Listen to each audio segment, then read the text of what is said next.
Greetings and welcome to the Calexit Congress session of June 12th, 2022.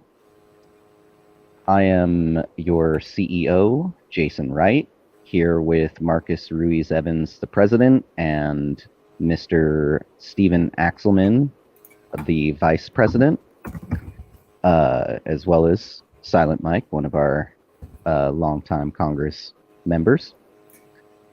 Today, we will be going over update report. We will talk about projects and progress of both projects and the organization itself. Okay, let's get to it. 1 second, right after this.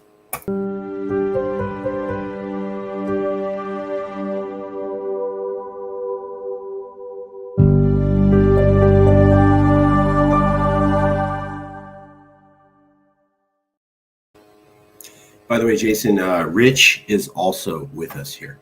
He's going to stay private, but he knows you can communicate on chat. Everybody can communicate on chat if you don't want to talk. Awesome. Glad you're here, Rich. I was actually wondering because I didn't see you, but that's good to know because we are going to be talking about that wonderful, delectable Cali coin. But first, we will start with the organization itself, the brand, the label, Calexit, the movement. What is it? What are we? What are we doing? Where are we going? So, obviously, this last, I'd say, 8 or 9 months have been very tumultuous. We've had some infighting, lightweight civil war between officers. It's all done. It's all over. There is no more civil war. There is no more fallout. There is no more battle. It is done. We get to move on from all of that. So let's all breathe that collective sigh of relief. Woosah. Right? The amount of stress that it caused with just the fact that we had to consider rebranding Yes California, just that amount of stress was insane. As it stands now, we have full control over Yes California, the brand, the label, the logos, all of it. Our social media sites are back under our control. Our mass email list of all of our members is also back under our control. We do not have to rebrand. In fact, the only thing that we have to do now is refile. That brings me to the next point. We will be filing paperwork for both an LLC, Limited Liability Corporation, as well as a 501c4 Political Action Committee. The LLC will be to specifically bring in funding for the Calexit movement, for Yes California organization. The 501c4 will be Yes California and will be the lead entity of the Calexit movement. This paperwork should hopefully, the first set of paperwork should hopefully arrive to me sometime within the next couple of days, and then I have to send it, and the state looks it over. They take their sweet time, you know. So sometime within probably the next 30 days, we should be able to post a little something showing that we are now an officially recognized LLC, which would then allow us to start on the path of releasing these certification courses and hosting them, as well as the CaliCoin contract between Eternia Empire and Yes California organization. Some of us were around when we were talking about the courses certifying people in secession / self-determination, the ins and outs of law, economy, nation building, all the works. If you want to know more about it, taking these courses would be kind of the best way, at least as far as what we can see. We put this together because there is nothing like this. There is nowhere where someone can just go and look on what is the legality of secession. You're going to get like 100 different opinions, and most of those folks haven't even read the things that they're referencing. Texas versus White said you can't secede. No, it did not. So, Marcus, you're actually more familiar with the courses, having been one of the lead hands and heads putting them together. If you'd like, I would turn over the floor to you to go ahead and expound upon that.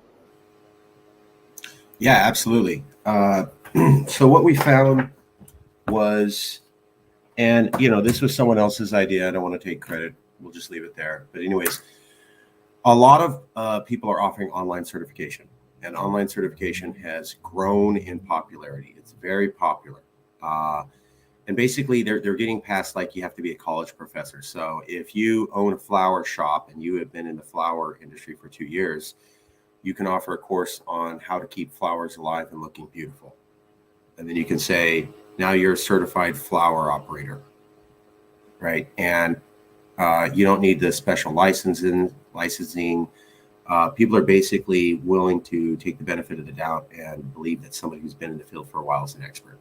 And they love being able to say, I'm certified in something. So high popularity, big market. We thought we could jump into the market and have a continuous revenue stream while also solving a political problem, which is that more people need to know the specifics about secession. There's a lot of ignorance, like Jason was saying. And so we thought, well, maybe we could offer a course. It would be a 3-part course that would walk you through secession law, what it means, other independence movements, and how we could secede now. I could look it up. It may take me a minute, but that's basically it. Actually, Jason, do you care about talking about the non-fungible token? Give me a second to look up the courses. I might be able to share a screen with them. Yeah, totally. Okay. Jason's going to talk about non-fungible with Aeternia Cali coin. I'll be right back with some more information on courses. Yeah, so the non-fungible tokens that we run into more often than not these days are digital art pieces. There is nothing that's actually mandating an NFT to be digital artwork. There are NFTs that are physical, tangible artwork. Just because it's tangible doesn't make it fungible, right? Still an NFT. We're calling it Cali coin because it's going to be a circular piece of metal, which coins are also circular pieces of metal, usually. We are not trying to create a currency. This is not a cryptocurrency. This is a non-fungible token, and we are going to either, and this is one thing that I wanted the Congress's input on, we could either do a set number, like the copper edition, we will have 1,000 of them.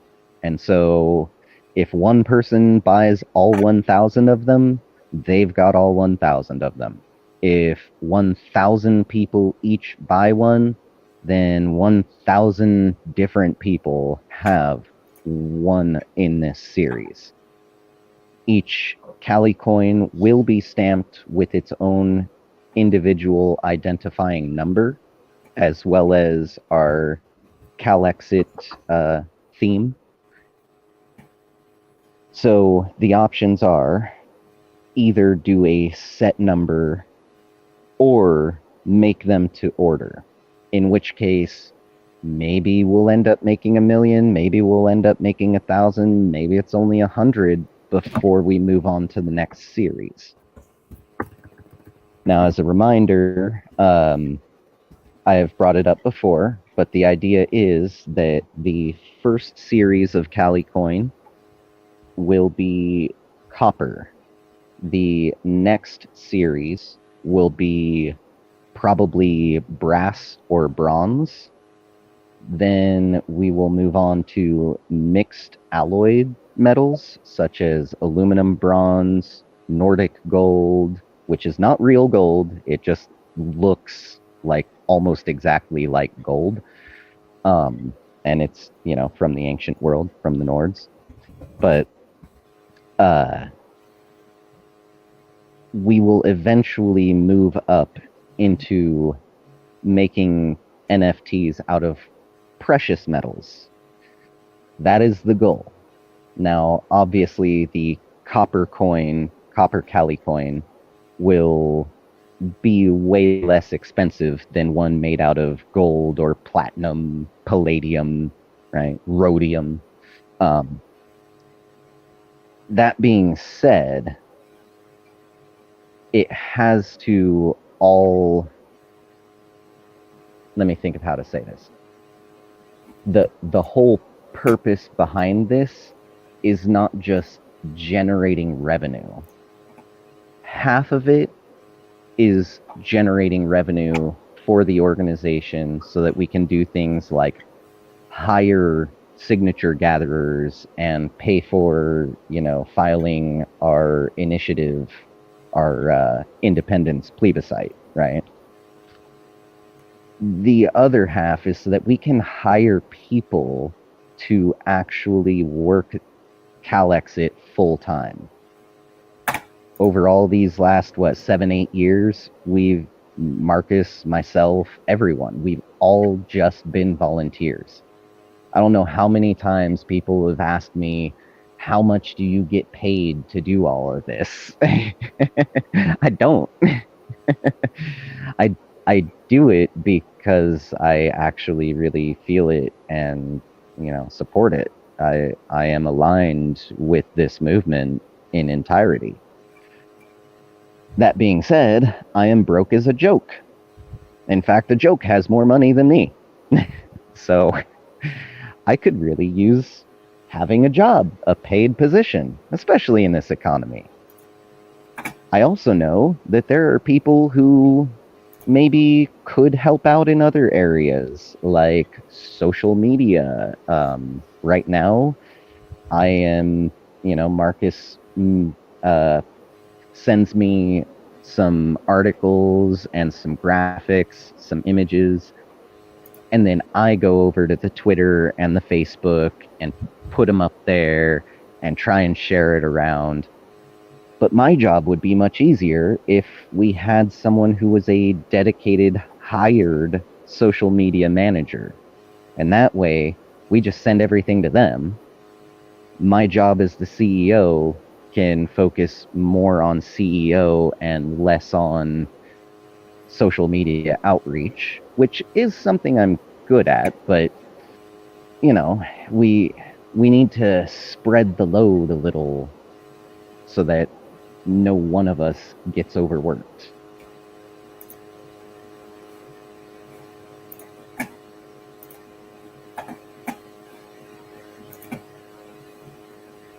So does that kind of explain some of the...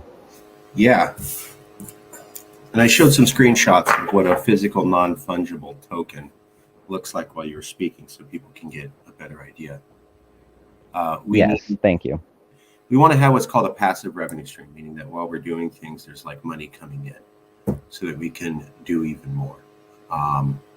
It allows us to keep the lights on, and allows us to do interesting things like provide the courses. Providing the course is going to be like $100 something a month, and that's low, but we can do more projects like that the more revenue that we have. So let me show you. May I go to courses, Jason? Yes, please. Okay. So we have already developed the courses. We developed this a while back. It was an idea we were going to move on. We did invest a fair amount of time developing all the courses and some money at least moving it up and running. But it never happened. So we do want to offer the courses. Again, certification in secession. Now, nobody offers certification in secession, period. Nobody really offers courses in secession, period. So we would be the only secessionist organization in America to offer training in secession. Additionally, there isn't any university that really offers an education course or a minor degree in secession. So we're going to be the only people in North America offering an option for education in secession and the ability to become certified in it. There will be no competition in the market space. We're looking at offering the courses for somewhere like $5 to some people have recognized. Some people have recommended that you price the courses out at $49.99. Sometimes the brain just doesn't have words in here, and it just. So we're looking at pricing. Some people said $10. Some people said $20. Some people said don't price anything underneath $49.95. Because you'll get more people taking the course and they'll be more serious about it. The course was going to be in 3 parts. We're looking at certain course hosting software like Podia. Let me show you what the courses look like real quick. So we'll go to share screen. Here is what a more final version is going to look like. So it will be like this. You'll see a screenshot. That'll be the actual image that you'll see. Graphic, very simple text. And then somebody reads these sections. We at Yes California have spent close to a decade studying the concept and laws around secession, and we put together a list of verifiable facts for you, the public. You may want to learn more about what the facts are around secession. So next page, again, simple statement, graphic, and then somebody reads the text. There'll be a voiceover. Part 3, again, what are we covering? And then we cover it in depth. What exactly did Texas versus White say? What exactly did the Supreme Court say about secession? Is it legal to secede? Yes. And then you end up with this, a certification course or some sort of certificate like this that we would make that you would download, and you could then you would be able to download this and place it up on your internet wall, showing that you had completed the course. You can put your name, Calexit Institute, etc. Maybe Jason or I will sign it, maybe not, whatever. So you finish the course, it's online, and you get this certification. And then you have a little quiz that you have to answer, etc. So that's part of it. Let me show you another section of it.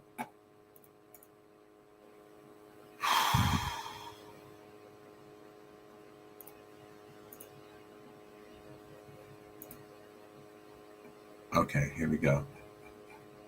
This is the master list, if I can get it to work. So this is what I mean by we developed the whole thing.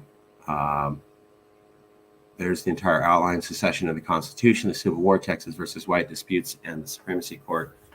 And the Supreme Court, absent laws and legality, state ballot initiative versus federal attorney general, self-determination of the modern world, academic study of modern legal secession movements, United Nations Article 1, modern interpretation of UN Article 1, Kosovo case studies, modern secession movements around the world, conquering California, the path to statehood, California is independent from Mexico, 1836 to 1846, Americans as the illegal immigrants, the violent invasion, suppression, colonization, authoritarian apartheid, modern international law under UN Article 1, its effects on decolonization, and how this applies to California. California on the world stage, global recognition of the cause, leaders declared nation state, global acceptance of an independent state, the optimum size of nations by Professor Enrico Spagliori, and scholarly view, California should be independent. So these is roughly the course outline, 4 sections. And we already had it broken down into literally slides covering everything. So, and then a quiz at the end. So the whole thing basically is developed. I think the California history section has a little bit that needs to be fleshed out. But as you can see, it goes pretty quick. And then, of course, so that's the plan. We have the courses laid out. We have a prototype of what it looks like. We will be coming with that. That will be the second passive revenue stream that we're looking to develop. So there'll be a physical non-fungible token, and then there'll be an online course. We will be the only secession movement offering an NFT, period. We will be the only secession movement offering a physical NFT, which we think people outside of Calexit may want to buy. We will be the only group offering certification in secession and the only group offering courses in secession anywhere in North America. Let me check some of these questions. Now, while you're looking at the comments real quick, I just want to point out to everyone, if you wanted to show some Calexit pride, if you want some sort of verifiable way in the future to show the future generations, hey, yeah, I supported this thing. I am one of those people who helped make this possible. Well, the Cali coin is pretty much your pass, your card.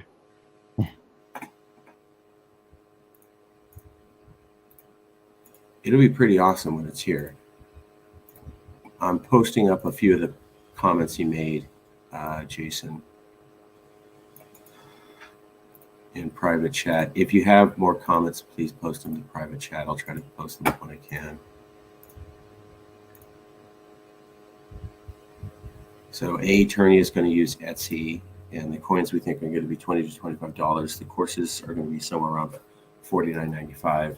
We may bring that price down, but at least that's what we were told to optimize it with. And it'll be on course hosting software. We were also thinking of using the course hosting software as our main website, particularly for this reason. It's very popular to shut down the Yes California website. So people love shutting that website down with all sorts of sophisticated computer viruses that hosting companies have never seen before, ever. This has happened to us at least 3 to 5 times. And then they can never fix it at the hosting company because it's some new novel virus no one's ever seen. And we have to drop the whole thing and then reload all the content. And they're just like, whoops, sorry, hey, yeah, tried. So we were looking at the course hosting software, and they give you websites in the course hosting software so that you can sell it. And the thing with this is that some of these course hosting softwares have like 99% operational. Basically, they're up all the time. They never go down. And the reason is because they make money hosting courses for people. People host those courses, and then they make money, and then they pay Podia. So if I have a course hosting software on Podia and it shuts down, I don't want to pay Podia money.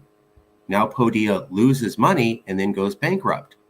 So because it's a corporation and its profit model relies on having reliable internet service and the access page is always up, we thought we should go through with them, because going independently, our sites get shut down, and the people that we paid, like GoDaddy or whoever for web hosting, they're just like, sorry. If it goes down on Podia, we can go to Yelp, we can tell everybody, and Podia will instantly start losing money, and their stock price will fall, which makes me think they're going to make sure that internet page stays up no matter what. And if they don't, we're going to destroy their name with truth and facts. So I'd like to use the Podia software to both host our online courses and host our main web page so that it cannot be ripped down by another secret, sophisticated virus attack, which I promise you will happen. Thoughts, feelings on that? Yeah, my thought is that I totally agree that having our site linked to an entity that only has the motivation to keep our thing going and running. Um, I I think that's a great idea. It's an avenue that I am definitely in favor of exploring. Um, I also, just for folks who might be thinking maybe we're reading a little too far in or taking things a little too whatever, um, there was a point in time where, yes, California did have enough money that we hired someone who was a top notch professional website engineer. The guy, correct me, Marcus, if I get this wrong, but he made a website he was hired by a county sheriff somewhere to make their website, made it super duper secure. Something to do with like the government had hired him to do websites at one point because they are super duper secure. This dude's that good. And he did our site for us in the same manner that he did those others. And we were still hacked. So, someone who makes a website for the government that people can't hack gets a site hacked. That can't have been done by anything lesser than some sort of very, very well funded, I would say, government entity. Really, I mean, they're the only entities other than maybe Elon Musk who have that kind of money. And back then, Elon didn't even have that kind of money. Yeah, let's stay clear. Yeah, I don't want to go down the rabbit hole. It happens. I like it to I'm not just happen again. saying, when you get rid of all of the other, you've canceled out all the other possibilities. The only one that remains, no matter how unlikely, no matter how fanciful it may seem, is most likely the answer. Spock. Do we have proof that some government somewhere on planet Earth did this? No. We'll probably never have proof. But you can put two and two together. And that's why pursuing this avenue with a new website run by some entity that only has a vested interest to keep it up, that's why this is imperative for us. Yeah. More issues, Jason? I want to make sure we cover the rabbi's issues too.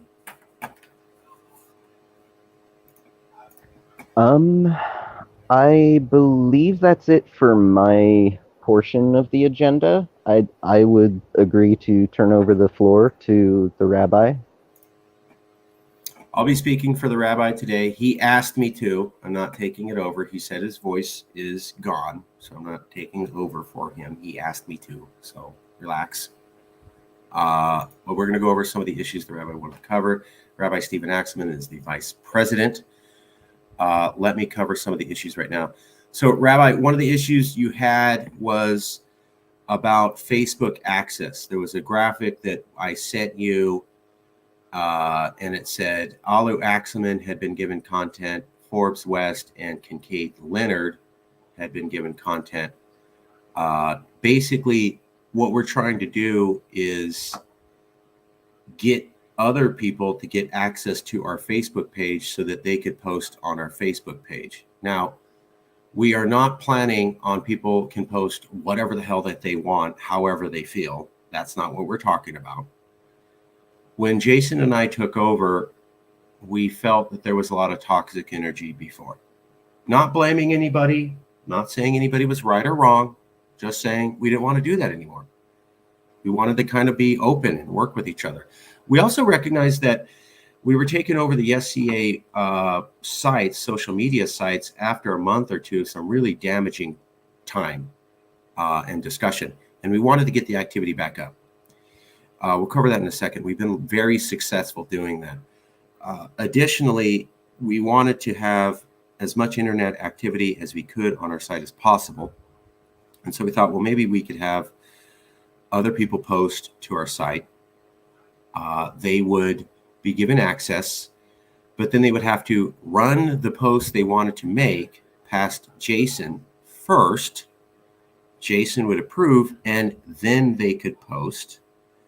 When they made that post, we would hope that they would interact with the people who comment on their post, and that they would tell people in their organization to check out their post on our social media page. So we get free content. We get someone who's taking the time to post something while going through the channels. Jason is the editor-in-chief. He still has content control. So we have a high quality service, but we could have people making content. They could bring in other people from other sites, and they could also do the work of interacting with the people on the post on their comment. So bringing other people in to share the workload, to increase our traffic, less work for us, more interaction for the site, grow the page, etc. That was the plan. And I think it's a pretty good plan. We want to keep bringing people in. We're having a little bit of difficulty with getting people to get access. So Rabbi, that's what that was, is that we're trying to give people access. We gave Alu Axelman access, and we gave a few other people access. We might have to take some of that access away for certain people. It's touch and go, but we are committed to the idea that people outside of our organization could post on our pages while running it through Jason, and only posting about comments that are germane to the entire secession movement. So you're not going to be posting about, look at my puppy dog on my birthday.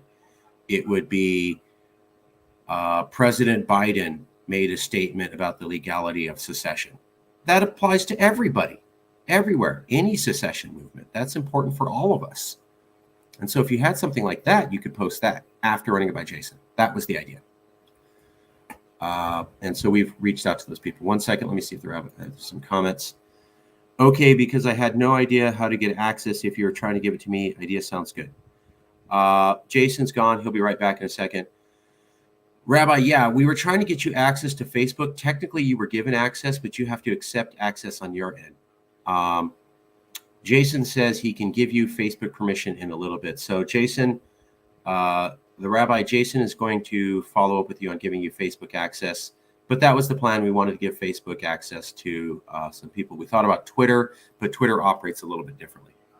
And basically, we want a lot of people in the discussion. Yes, California is still about having a discussion and causing a discussion. So we want people from around America and around the world discussing secession. We want them having discussions about secession on our social media sites. And we want them bringing in more people to talk about secession. And our goal is that after Jason and I retook over the social media sites, to grow those sites to about 10,000 interactions a day, which means we're hot. We're doing pretty well. I think we're back up to 6,000 from 1,000.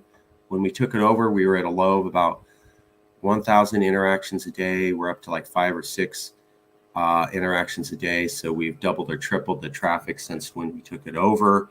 I'll see if I can find that Facebook post to show you. Additionally, we are adamant about getting it up to 10,000 interactions a day, which Jason informs me was the level that we were at before we fell off. So that's that. The Rabbi had a few other questions. So Rabbi, you asked about the Independent California Institute. I'll show that on share screen. So the Rabbi asked about the Independent California Institute. He also asked about Coyote Codornices Marin. So Coyote, Jason, do you want to handle this or do you want me to handle this? I could do it, whatever you want. You go ahead and handle it. You'll Okay. probably be much more well spoken about it than I will. Well, I doubt that, but I'll be quick. Dave Marin, well, I'm sorry, Coyote. He originally was called Dave Marin. He changed his name to Coyote codornices. Codornices is a type of California quail. So it's Coyote California quail Marin. He's been in the movement since before we got started. I remember when we were Sovereign California, when we were filing initiatives, he was coming up. He traveled to Fresno to speak to me. So he is the executive director of the Independent California Institute. He was also at the California Freedom Coalition, which was a Calexit group. And so there he is in 2017. But he was going back to like 2016. So this guy's been around a while. He's very intelligent. Outside of myself and others, he was one of the few people to ever actually get articles written in the press about Calexit. That's for me why he's famous, is because very few people were actually on their own able to talk about Calexit and get in the press. A lot of people would get in the press by attacking a rival Calexit group. That's not respectable. Marin actually got on Fox and Hounds, a Serious Sacramento Policy Journal, a couple of times by himself talking about Calexit, which is an accomplishment. The Independent California Institute is created by Coyote Marin. There he is. Timothy Vollmer was also in the movement. He joined right when we got big with Donald Trump. So Coyote was there early on when we were getting started before we really formed and as an amorphous gel. Vollmer came in when we got really big. Vollmer is a professor, and he was educated at Berkeley. Highly intelligent man. These two guys are a brain trust. Really, really smart. Neil Longhurst was in the movement from the when we got big in 2016. He actually was the chair of the Yes California San Diego chapter before he left Yes California. So that's who they are. They started this up a while back because what they wanted to do was have a think tank for Calexit. That see, like here you go. So here's some articles they write up about independence, and I have to say it's smart stuff. I don't agree with everything they say. I don't agree with all their argumentation. You'd have to ask me on a point-by-point basis, but smart people, good material, dedicated to California independence, working together. And that's who they are. Let's see if the rabbi has any questions. Any questions about that, Rabbi? Okay, we'll go to the next issue. If I may, real quick. Yeah, please. I would like to point out to folks, groups like YesCA that are very clearly just about Calexiting, just about, self-determination, independence, getting this thing done. We don't have any problem working with those entities and their people. We actually are going to be trying to, help build bridges in classic California fashion between our entities so that we can all be working on this together. Those who we do not work with, who we may end up choosing to not work with, it's not going to be something that we're really going to delve into great detail about, right? If we choose not to work with someone, there will be a reason, and most likely that reason is because we just want to work with people and entities who are very much hardcore for Calexit. People who are dedicated to getting this done, not just dedicated to trying to be the king of the hill and, claim ownership of everything. Love that hat.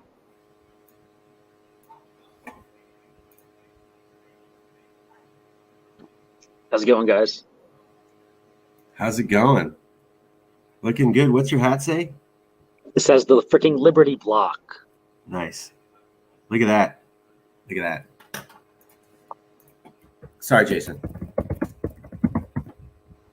Yeah, no, that's, although, you know, seeing the Liberty Block thing also makes me want to just point out that Liberty Block, NHXit, the New Hampshire independence movement, we got Texit, Texas Nationalist Movement, we got Orexit, we got Cascadia, the Pacific Northwest Cascadia Party, we've got Movimiento de Independencia por los Baja California al Sur. We had, I'm so glad I got that right. We've got Aloha Independence over in Hawaii.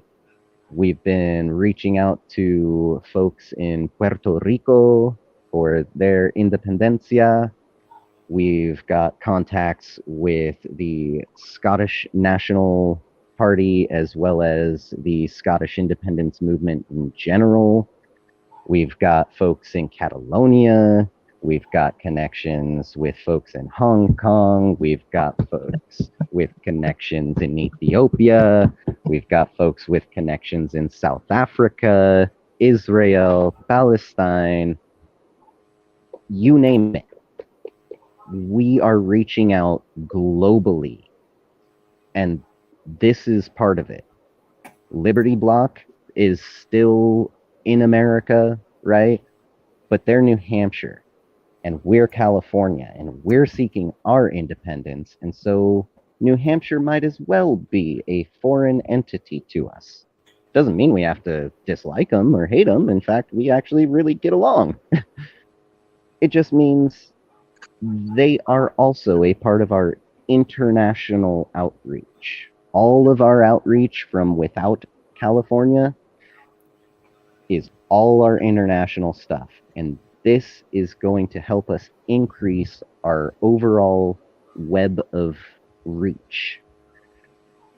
The greater our web reaches, the more people will see our message, the more people will hear our message, the more they will tune in when we explain these complex, finite little details about law and economics and all of this stuff. And just a little bit of shameless promotion. Check out the Progressive Solution, available for sale on Amazon, partnered by Liberty Block and Yes California. Okay, floor is yours again. Now I got to find the book. So you can't just drop a bomb like that. Hold on, let me promote. Just go to Amazon and type in the Progressive Solution, or just go to my books. Okay, here we go. The Progressive Solution. This was a book that Yes California made with Liberty Block, as you can see right there. Well,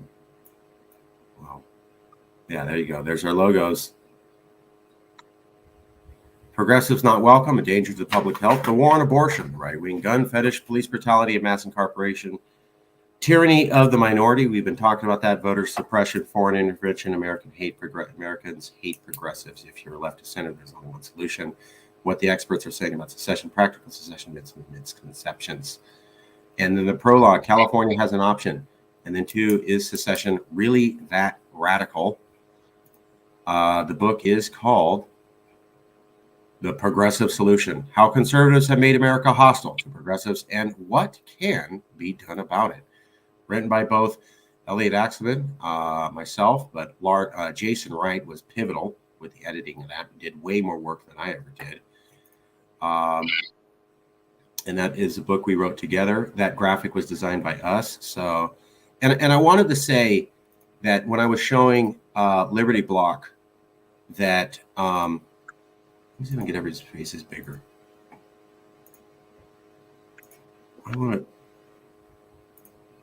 There you go.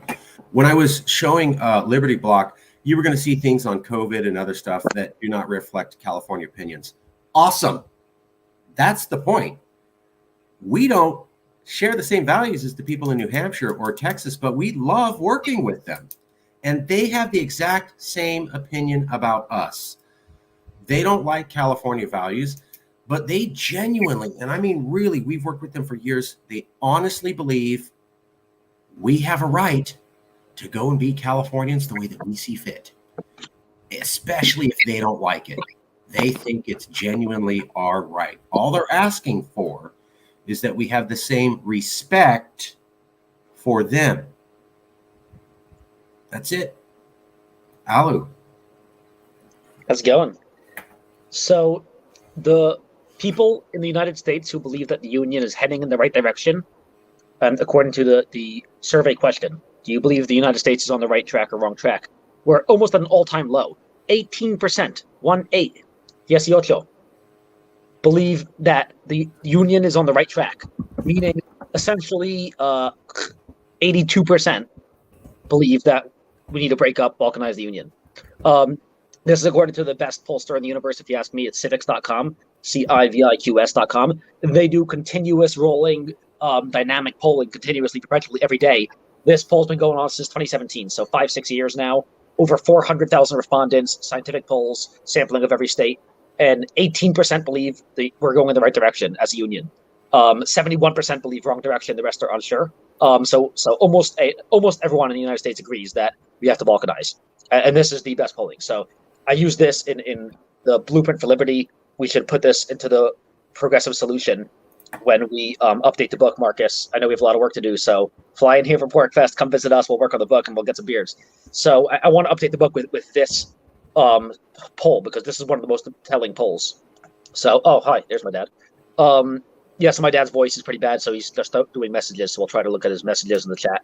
So yeah, I wanted to say that. I wanted to say PorcFest. Everyone here who doesn't come to PorcFest, I will send my dad to beat them up, because PorcFest is going to be the best liberty and independence event in the universe. 3,000 libertarians, and almost all of them agree with independence. Unfortunately, Daniel Miller also will be bogged down in Texas, so he'll also come in via Zoom. So maybe Marcus, if he can't come in person, we'll all do on Zoom.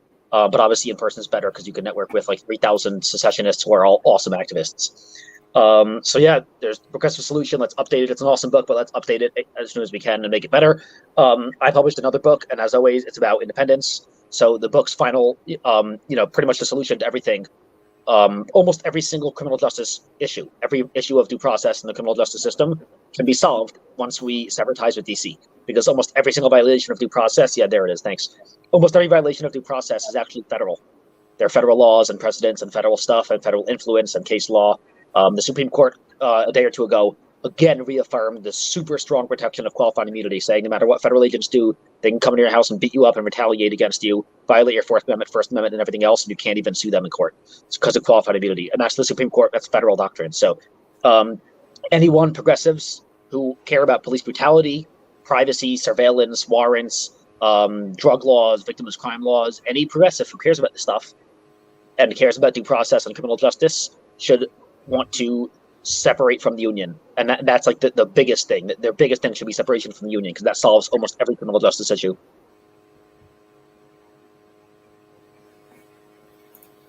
We are showing you the Amazon page for Alu Axelman. He's written such titles as Presumed Guilty, How DC Politicians Destroyed Due Process and How We Can Restore It. Articles of Secession, How Our System Would Function Better in an Independent New Hampshire. Corona Fascism, How Politicians Use the Virus to Eliminate Privacy, Enrich Themselves, and Put the Final Nail in Liberty's Coffin. The Blueprint for Liberty, Why and How We Could Restructure the United States in a Way That Pleases Everyone and Preserves Freedom. The Progressive Solution, How Conservatives Have Made America Hostile to Progressives and What Can Be Done About It. Essays on Freedom, Corona Tyranny, Essays on Freedom, Economics, Essays on Freedom, Criminal Justice, Essays on Freedom, Articles from the Liberty Block, Volume 2. Here is PorcFest. That's not K, that's with a C, P-O-R-C. PorcFest, meaning porcupine. As you can see the image there underneath the title, PorcFest. The porcupine is the image for the libertarians. There's a picture of PorcFest in beautiful Rogers Campground in Lancaster, New Hampshire. It's available for everybody. As you can see, they've had, this is the largest secessionist conference in America today. The last one that I went to was the Abbeville Institute conference on nullification and secession, I think 4 or 5 years ago in Texas. Since then, this is the big show. If you are a secessionist, if you are interested in freedom, if you want to have a good time, if you're near the New Hampshire area, see, this woman's having a great time. Everybody looks like they're having a great time. Here's the place to go. You can meet people. They have educational speeches, interaction tables. It's a good time. It's awesome. Here's the place, porkfest.com. We'll also post this up on our website. Aloe, did I say something wrong there in that? Yeah, you're pretty much spot on. It's not primarily a secession conference. It's a liberty event. It's all about liberty, but almost everyone there will support independence. In fact, I'm not the only one speaking and doing panels on secession. There's a few other guys I don't even know. So there are a bunch of other guys doing interesting secession talks, educational stuff. There might be a debate. Someone wanted to debate me on secession, so we might do some debates. So there are a lot of independent stuff, and almost everyone there supports independence. But it's technically just a massive libertarian and anarchist week-long camping festival. And I just want to show you, like, there ain't other liberals talking to conservative secession movements in America. We're it. And we get a lot of flack from other liberals for doing that. And my question to them is, you must not be committed to peaceful secession. And they go, what? Well, how are you going to plan on seceding? When you talk about secession and you don't lay out a strict legal structure to get there, people think you mean violence. So how are you going to get to secede peacefully? You're going to have to get some states to allow you to go. Erwin Chemerinsky and other constitutional scholars have said a simple majority vote in Congress. Other people have said a convention of the states. Other people have said consent to the states. There is no way out for California legally and therefore peacefully if we do not have at least 30, maybe 25 conservative states saying, get the hell out and don't let the door hit you out. And what always surprises me is to see other Calexit groups having absolutely nothing to do with conservatives while saying they want peaceful secession. And I'm always like, how are you going to pull that off without the votes? How do you get the votes if you don't even talk to these people? It's an open question for me. But I know you saw some stuff from Elliot saying things. And when we talk to the Texans, you may see things that don't go well with the California mind. Great. We're not saying we agree with their ideas. We're saying we respect each other. And we can pursue independence together. And it is our continual discussion with conservatives. I mean, we're going to have Daniel Rice here from the Texas Nationalist Movement. He said he would come out today. We'll probably see him next time. But this, we're talking to conservatives in New Hampshire, talking to conservatives in Texas and Alaska. How are you going to get the votes to peacefully secede if you don't work with conservatives at all? Maybe you're not. Okay. Jason, may I go back to answering some of the rabbi's questions? Yes, if I may add one quick small additional point. That is that Daniel Rice is the ambassador that Texas has appointed to Calexit. As the head of Calexit, I would like for us, the Calexit Congress, to start the process of consideration for our own ambassadors. I would like Calexit to have an ambassador appointed to Texas, to Hawaii, to Puerto Rico, to New Hampshire, to Scotland, right? Now, this doesn't mean that these people have to be able to physically go there. It thank goodness we're in a digital age. It just means someone who is already apprised and well attuned with those people and their movement, someone who is part of our group, who knows enough that they can go and be supportive and provide that middleman, so to speak, link between our movements.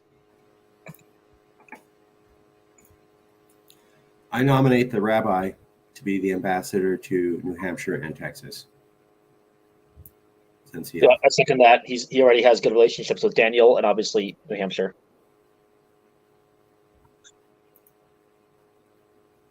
We could let that sit for a week, come back to it, but that's at least 2 nominations for the rabbi. Yeah, I also was thinking of you, Rabbi Axelman. Great minds think alike, you know.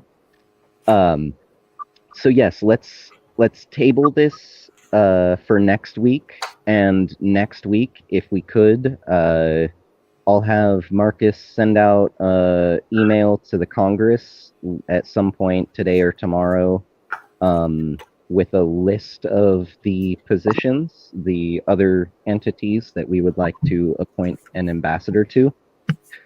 And next week we can meet and we can nominate, and we'll give 1 week to think it over. The following week we come back, we vote, final. How's Okay. that sound? Sounds good. Yeah, I'll send up. Yeah, if you want to send me some notes on the other groups you want to reach out to, I will definitely send the email out on what you send me, Jason, to everybody, and I will make sure to mention that the rabbi already has 3 nominations for New Hampshire, Texas. We will do the standard format where the email will go out to Congress. If anybody is horrified by the decision, you have a week to get a hold of us and say, "Oh my God, I watched the video of the meeting. I saw the email of the notes. I can't live with this decision, and it's got to be stopped, or it's got to be something different." You got a week to tell us. If you don't, we're moving forward. So send me some notes, Jason. I'll get that email out this week. I cannot say the rabbi is going to win. In theory, somebody else could, but you're looking pretty good right now, Rabbi. But of course, it's not up to me. Okay. Is anyone from California able to come to PortFest? If someone's got my plane ticket and a place for me to stay while I'm there, I'll go. Plane or train, really.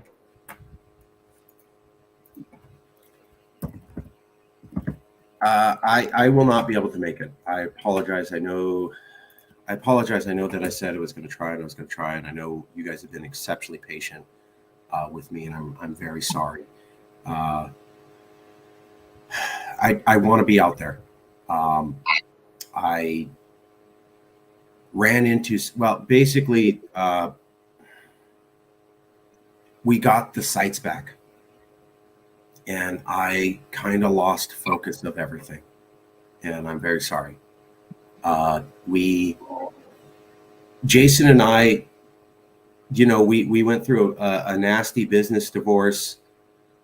Jason was my rock. He was like, "No, we got to get back up. We got to get back up." And I was just like, "I don't know, man. I'm kind of, worn out here." And he's like, "No, we got to get back up." So we made the Calexit home, which many of you have seen. We got messaging out there. We held elections. We massively did a transparent re-election thing to get that up. And we were going to plan on just rebuilding this up step by step, painfully. And then one day, someone called and said, "Hey, you can have all the sites back." Out of the blue, no idea. And that was about a month and a half ago. And Jason and I basically scrapped all our plans and quickly refigured out how to resituate ourselves for this reason. When we had the business divorce over the Kyle Rittenhouse decision, I walked away with my reputation intact and my respectability. And Jason was also a leader, but we were blocked from the communication channel. So people knew that we were leaders. We had the respectability of 160,000 people, but we had no ability to directly communicate with them other than to comment on posts that are on the page that were kind of nasty and then try to interact with them kind of in a secondary place. When we got our channels back, we immediately came back into 80,000 people in contact. And so to go from having maybe 1,300 people that we were directly in contact with and then fighting kind of a insurgency to get contact with everybody else, we jumped back into being able to talk to 80,000 people directly. and control over the Twitter and the Facebook page, which were our main channels. And that was not, I mean, when we had the business divorce, I didn't count on that. I didn't say, oh, it'll work out. Everything will be fine. We'll come all back together, because that almost never happens in this movement. Like when people split, they're split forever. Never do they calm down. Never do they get over it. That's the nature of this so far from what I've seen. So when we got the channels back, I was like, what? It kind of blew my head for about a week and a half. We finally got them back. That has distracted my attention. That has distracted my money. I want to apologize to Liberty Block. I want to apologize to the rabbi. I want to apologize to Americans United for Secession. I understand this is the largest secession conference in America. I need to get out there. I need to meet people. We had the chance to get back in touch with our channels, and I just immediately gravitated to it without thinking. I will say that the benefit of this is that I wasn't able to guarantee that we could promote anything from Liberty Block other than on our Twitter channel with 1,300 people. Now we can promote PorkFest.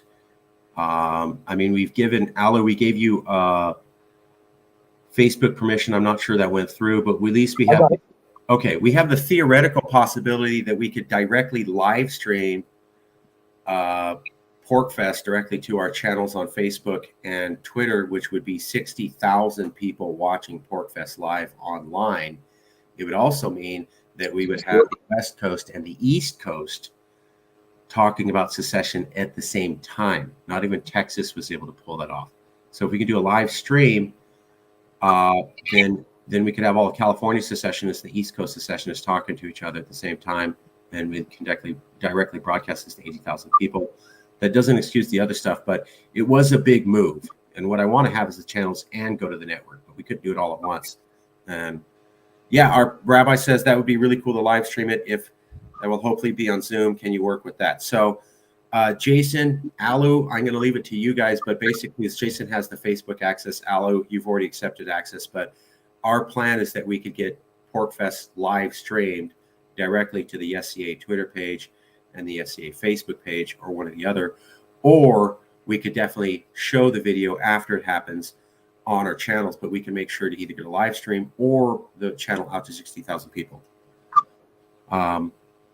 That's the plan. I'm sorry, guys. That I love you, and I do want to say that congratulations to Alu. He's going to achieve something I don't really talk about this, but I've always felt remiss for not being a father, and Alu's going to become a father soon. So thank you. Congratulations. Oh wow! Congratulations, brother. Thank you. Yeah, his wife had something to do with it, a little part, but it's mostly Alu. Yeah, it's mostly me. Mostly. Yeah, so definitely start planning for next year PorkFest. It'll probably be in June. So definitely plan for come for the full week. It'll be a fantastic time. If you like liberty, independence, good people, and cannabis, you'll have a pretty good time. It's like 2,500, 3,000 people. It's going to be awesome. And with you on the panel in person, it'll be freaking fantastic. And if you book early enough, you can get a motel right on the campground, or you can get a tent site and camp. So yeah, let's do that. Let's stay in touch. We can update the book whenever you guys want. What else? We have a pack now as well. So we had, not me, because I already have too much on my plate, and I'm in school now too, but someone else stepped up, another Liberty Independence person who's pretty good, is the chairman of the NHI PAC. So if you go to nhipac.org, it's a new PAC that formed. The donation tool should be live any day now, so people could donate to that, and that'll go exclusively to legislators and legislation for independence. So now the FNHI is the 501c3, so we can't really use money directly, expenditures on independence legislation and legislators. We can do other stuff about education, but now the PAC will be able to do that. They can directly give money to legislators and support legislation by mailing people and saying, tell your rep to vote for this. So nhipac.org. And nhipac.org. Well, if you put it in your browser, nhipac.org. Okay. nhipac.org. Oh, yeah. Here we go. There it is. There's not a ton there yet, but we're going to have the donation thing up there soon. And we will post that up for everybody. Here's the Yep. New Hampshire Independence Pack. So every site that we all mentioned, everything is on Liberty Block under allies. So libertyblock.com/allies is every site that's pro-liberty or pro-independence in the universe, from Texit to California stuff to red state secession stuff. You guys know RSS is like the most prolific independence person in the universe, besides for like maybe me, as far as writing 1 trillion articles and stuff. He should write a book. That's a good point. He should write a book. But he's written some incredible articles.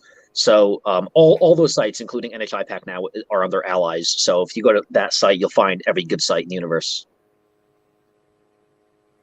Just want to show them a little bit of Pork Fest. So they have these conferences.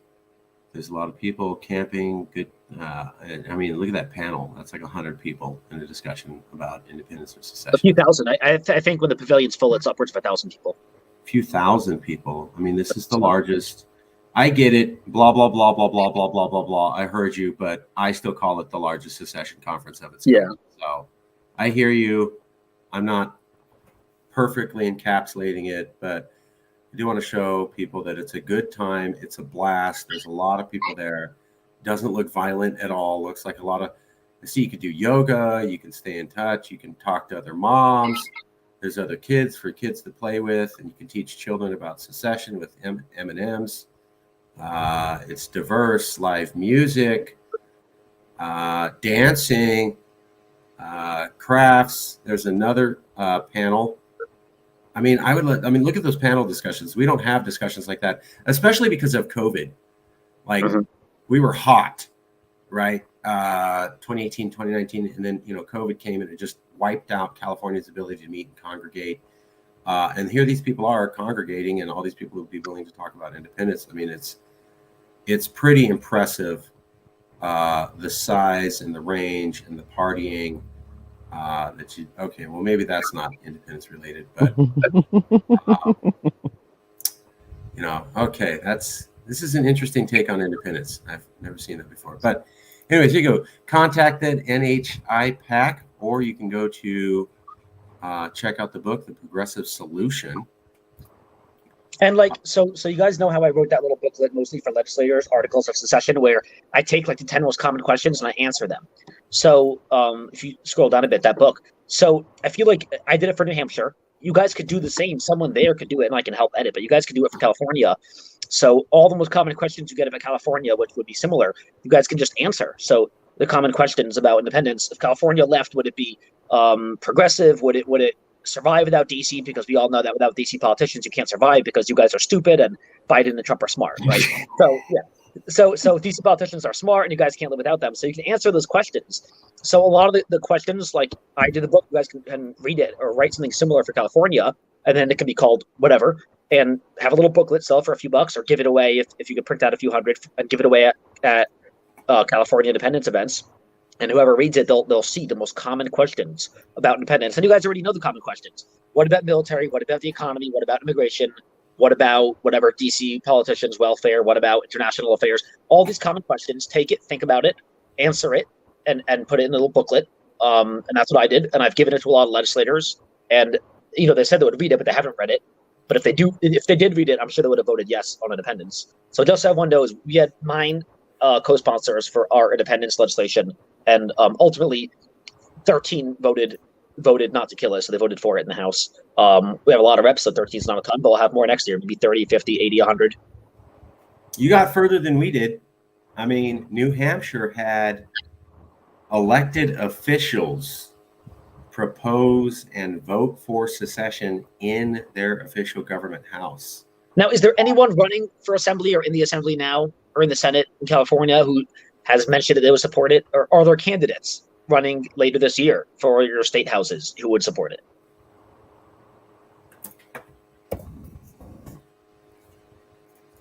Okay. There must be some candidates who would support independence. Oh, yeah. Of course. There has to be. So find them, have them on the show, help them, and start making a campaign of it.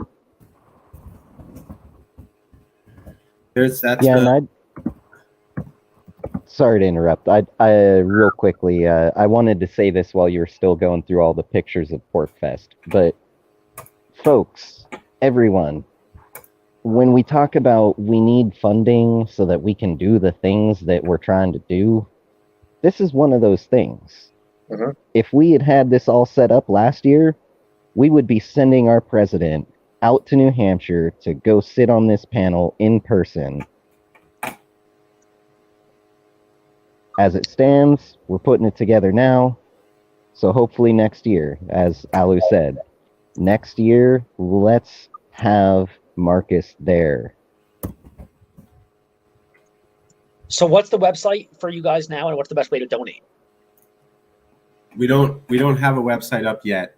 We're working on that, and we don't have the donation button yet. We are going to be releasing physical non-fungible tokens, and we will also additionally be releasing courses that we will charge for on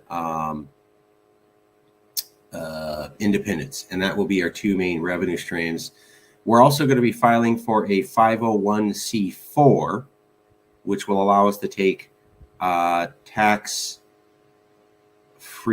revenues for political promotions. So we got to get the 501c4 up, we got to get the tokens up, and we got to get the courses up, and then that would be how we can make some money. It's awesome that you're providing value. Obviously, I'm a big believer in value production, but even just donation, people want to donate for independence. Maybe my dad, maybe Laser, maybe 1,000 independence people in New Hampshire would all probably consider donating $5 a month or more regularly, recurring donations to Calexit.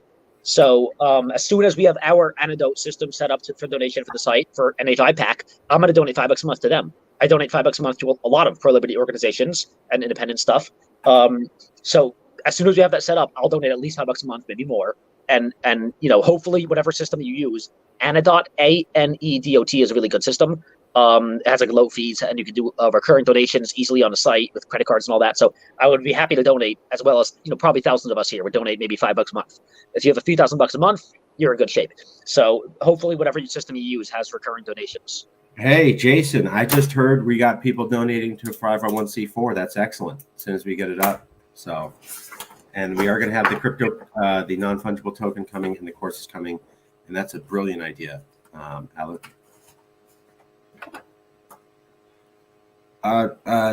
Just wanted to show everybody. Here's a little excerpt from the New Hampshire conference last year.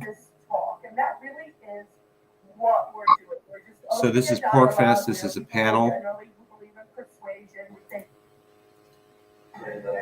And actually, let me. Also worth living for. And so it's one of the reasons that I'm here today with you. That was the leader of the Texas nationalist movement you heard.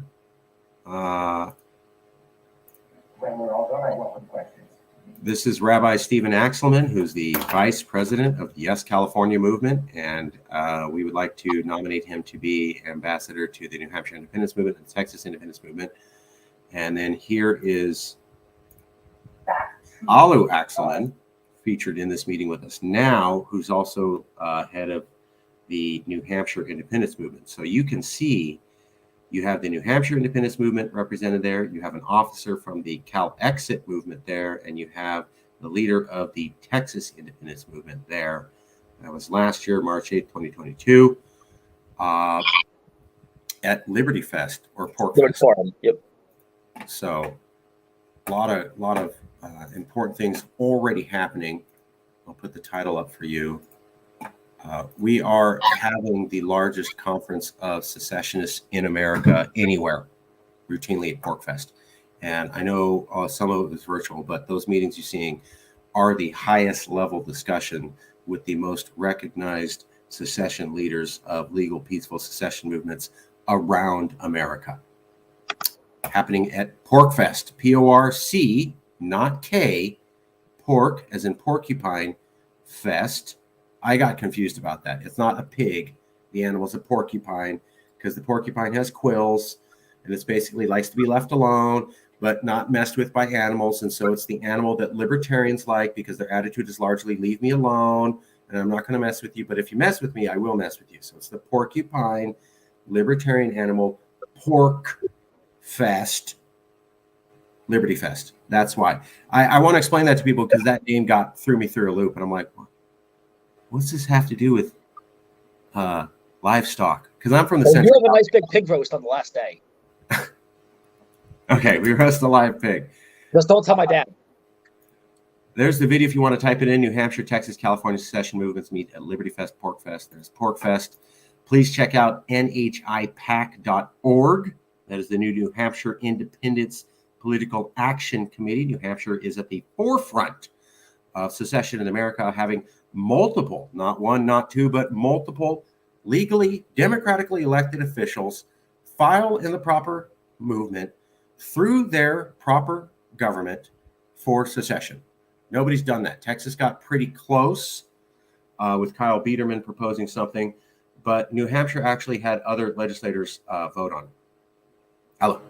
An interesting thing that I think is a great development that I think my dad raised this good point is pretty much the biggest argument. They had no arguments for the independence hearing because of the way the New Hampshire legislature works.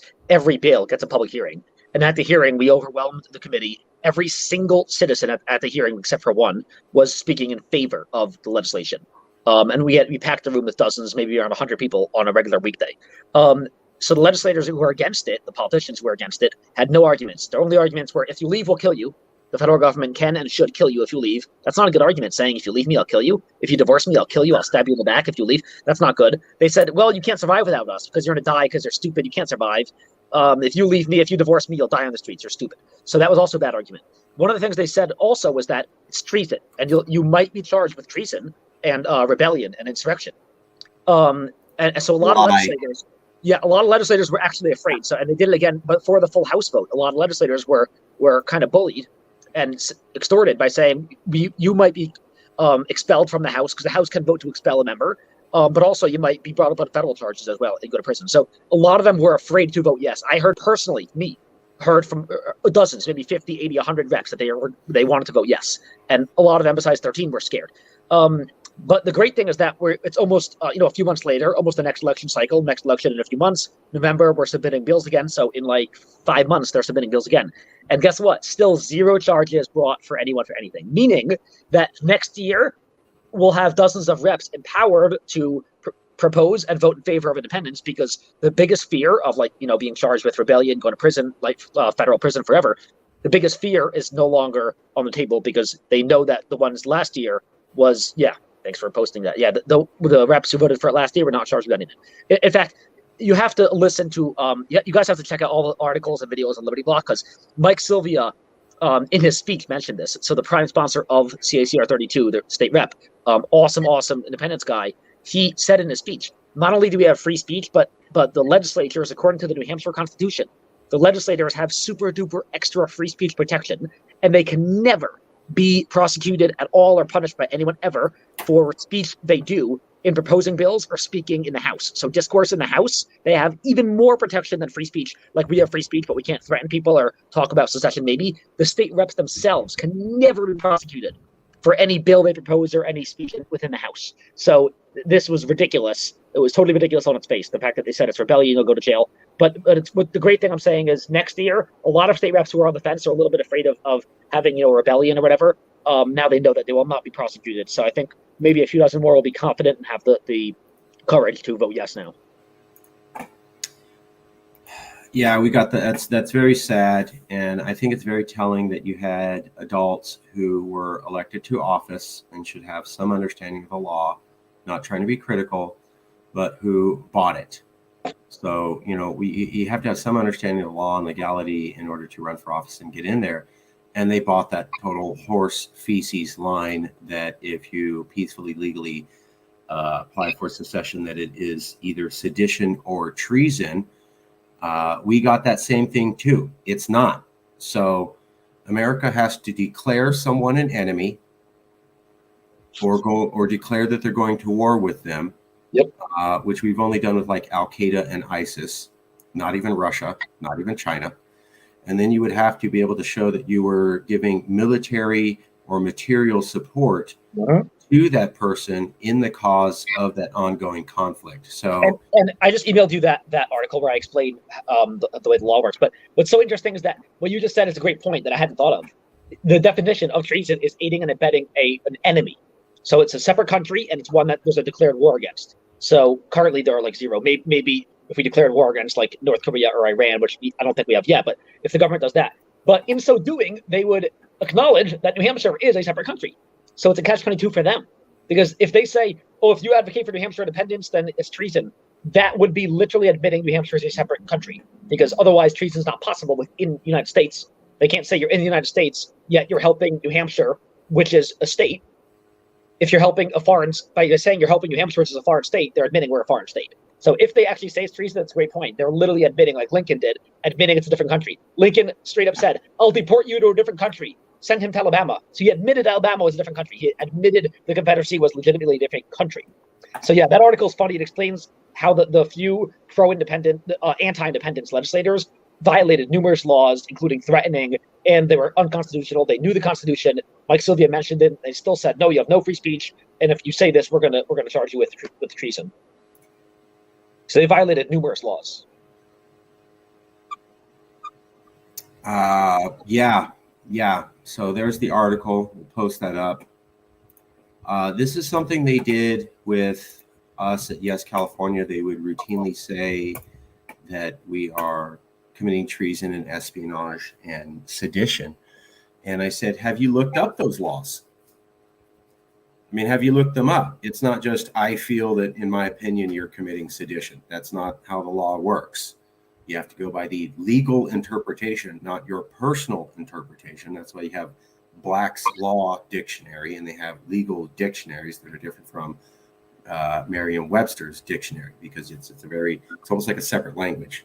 So what does that actually say? And what it says is, if America declared war on Al-Qaeda, and then we were like, oh, I'm going to send money to Al-Qaeda to help them hurt and kill Americans because they're in an ongoing conflict. Or America's not in a declared war with Al-Qaeda, but they're operating someplace in Syria. And I say, well, they're hurting Americans, so let me send them financial support, or maybe I have nuclear security codes, or maybe I somehow know where the location of a secret military base is, and I give that information to them, then that's aiding and abetting an enemy who's in direct conflict with America, or who has been declared to be an enemy.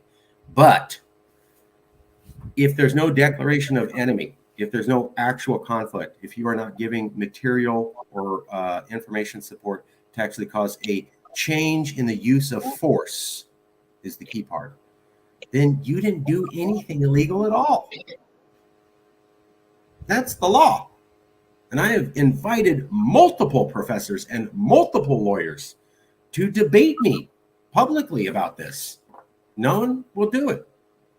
I challenge anyone, anywhere, to a debate on how what we're doing is illegal in any capacity. Come and get me. Been doing this for years. There's nothing there.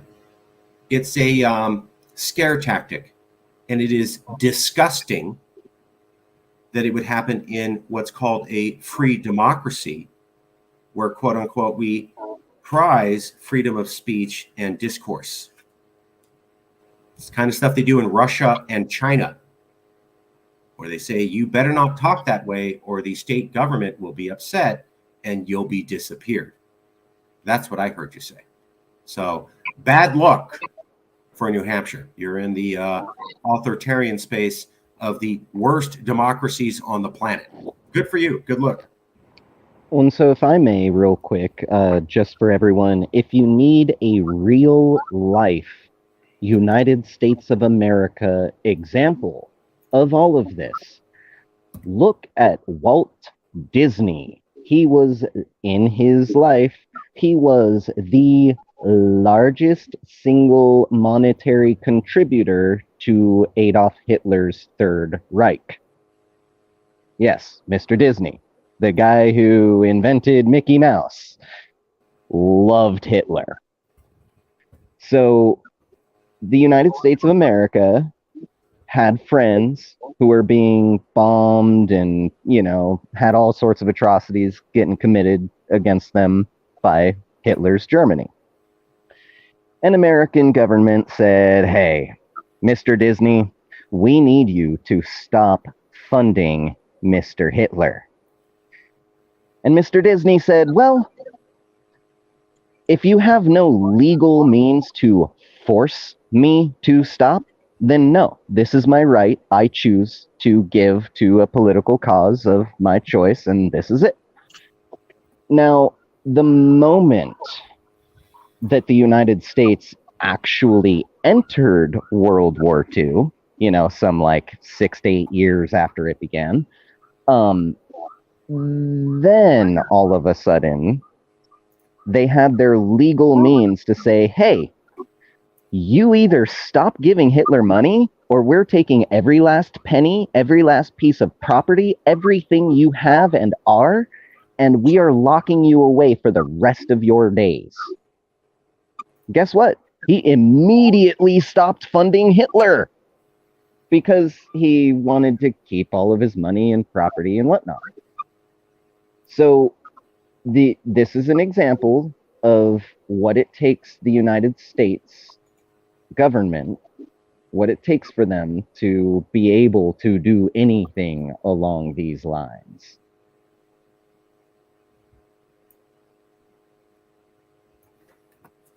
Yeah, let me while we're at it, one second. Okay, whatever. Let me show you guys this just to prove a point. I'm sick and tired of this. So first, if you go to, it is legal to secede, and all these professors of law and scholars of history say so. There's Javier Becerra. He's the Attorney General of California. He said it's legal to secede through Texas versus White. He also works for the federal government now. Kathleen Keenely was also a California Attorney General who also said it's legal to secede through Texas versus White. Someone called Kamala Harris was also Attorney General and also said that it was legal to secede through Texas versus White. That's three separate. Isn't that last one some like the Vice President of the United States of America right now? Yeah, Becerra is a cabinet official for Joe Biden, and that's the vice president. And both of those people were able to work at the highest levels of the federal government, and nobody ever said, hey, your interpretation of secession is way off. So people working at the federal government never criticized for saying this. 3 different attorney generals in California said this. There it is. They're not the only ones. Here is Jason Sorens, Michael C. Dorff at Cornell, Lily Rothman, history editor of Time Magazine, William Murphy, professor at Oswego University, Clifford F. Diaz, professor at Shenandoah University, Sanford Levison, professor at Texas Law University, Danny Savalos, the CNN MSNBC legal analyst, Scott Schaefer, senior editor for California Politics, Stephen M. DuVernay, lawyer and senior research fellow at California Constitution Center, UC Berkeley, James Rogers, professor at Texas A&M University, Stephen Kaufman and George M. Yin, lawyers at Kaufman Legal Group, Ruth Ann Robson, professor at City University of New York, Daniel Farber, professor at UC Berkeley School of Law, David A. Carrillo, executive director of the California Constitution Center at the UC Berkeley School of Law, all said that there was a path for legal secession. Here is the article by Liberty Block on did anti-independence reps break the law? No, they did not. And this is my personal favorite, is this is what gets me. You can look it up. So there's Cornell Law School, one of the top law schools in all of America. And here's how they define sedition: to conspire or overthrow, put down, or to destroy by force the government of the United States, or to levy war against them, or to oppose by force the authority thereof, or by force to prevent, hinder, or delay the execution of any law, or to by force take or possess property. So if you are using force to overthrow the government, by force to take federal property, or you're using force to prevent the federal government from enacting laws, that's sedition. If you are not using force in any capacity and you're using the legal system given by that government, that cannot be sedition. Let's take a look at treason. And this is one of the reasons we have been so hell-bent on everything that we do must be 100% legal and peaceful. This is why. Because people love to say sedition without ever looking up what it really means. And they bring it up, and we get to say, nope, does not apply to us whatsoever.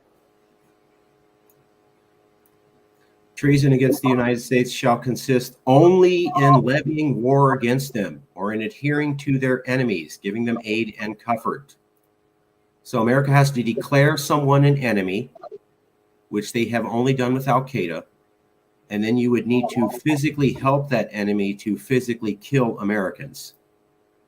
So, to my knowledge, no one in any secession movement in America has said that they are aligned with Al Qaeda or ISIS. If you are, I would say don't do that anymore. Just wanted to cover that up. It's total garbage that people say sedition and treason. Total garbage. And it really bothers me because it takes 5 seconds to look up the legal definition. And the 10th Amendment says that secession is legal. What? The 10th Amendment says that secession is legal. Oh, that's an interpretation of the 10th Amendment. Well, it says anything not prohibited in the Constitution. Anything not prohibited by the states is by the federal government. Also, Article 1, Section 10, in Article 1 of the Constitution, says the things that states may not do. The states may not coin money. The states may not do other stuff like declare war, I believe. It doesn't say the states may not secede. They could have. That was their chance. They didn't. That's a really good point. Yep. I think Daniel Miller mentioned that point at the Liberty Forum panel, and I'm like, whoa, I never thought of that, but that's a big one. It literally says all the many things states cannot do. It does not say anything about secession, meaning states can do it.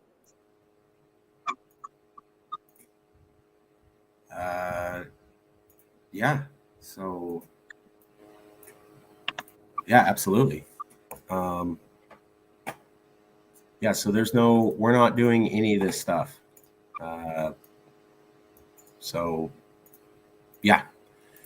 Jason, with your permission, I'd like to finish up the questions for the rabbi. He had a few more questions. Totally. So we're not doing either of these. We just showed you that. Okay, the rabbi wanted to ask about...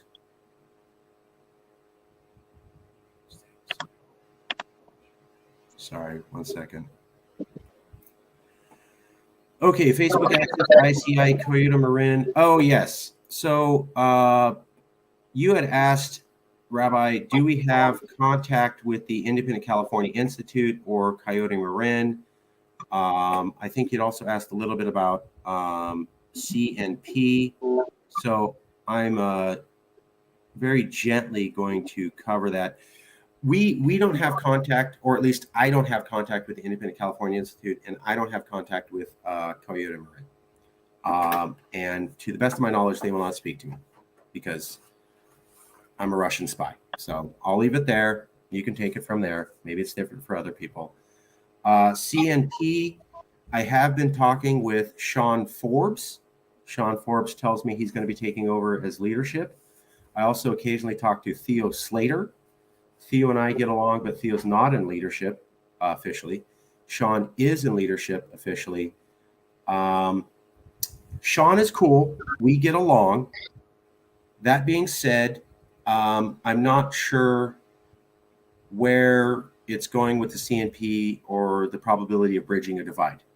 Lot of hard feelings there.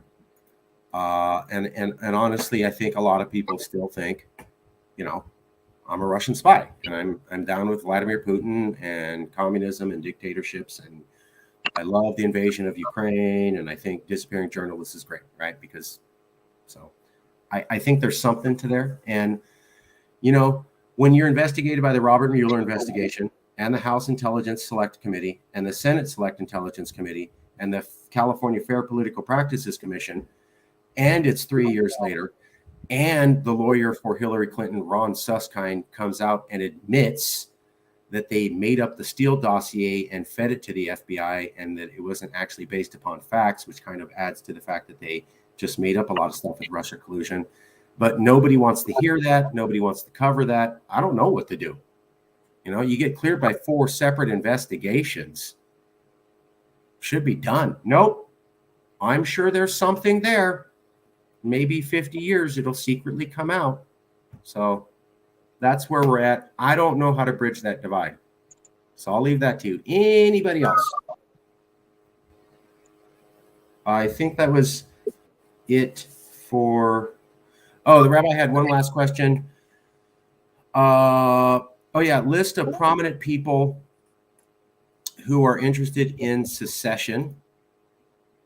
And your question was, how many of the people listed here do we know or have we been in contact with? Okay, so I'm going to pull up this list that the rabbi sent me, and we'll go over it right now.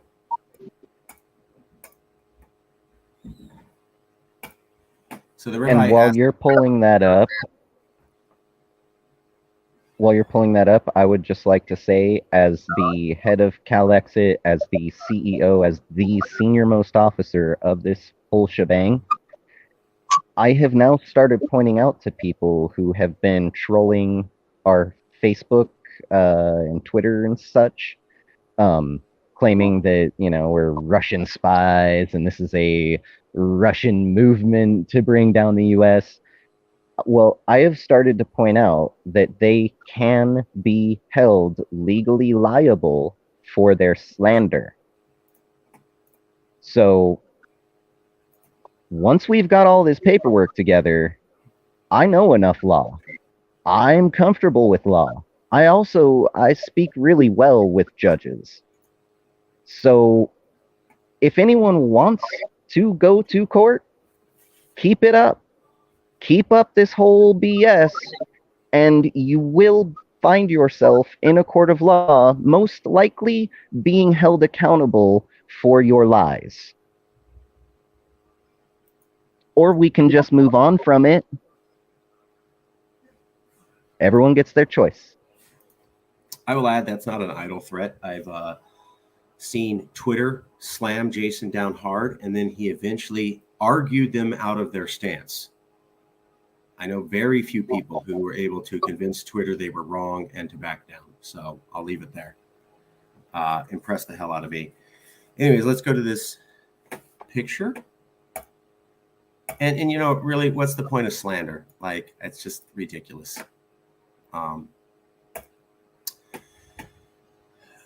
Also, I mean, you should also recognize that the ground is shifting. I mean, Rachel Maddow got sued for slander.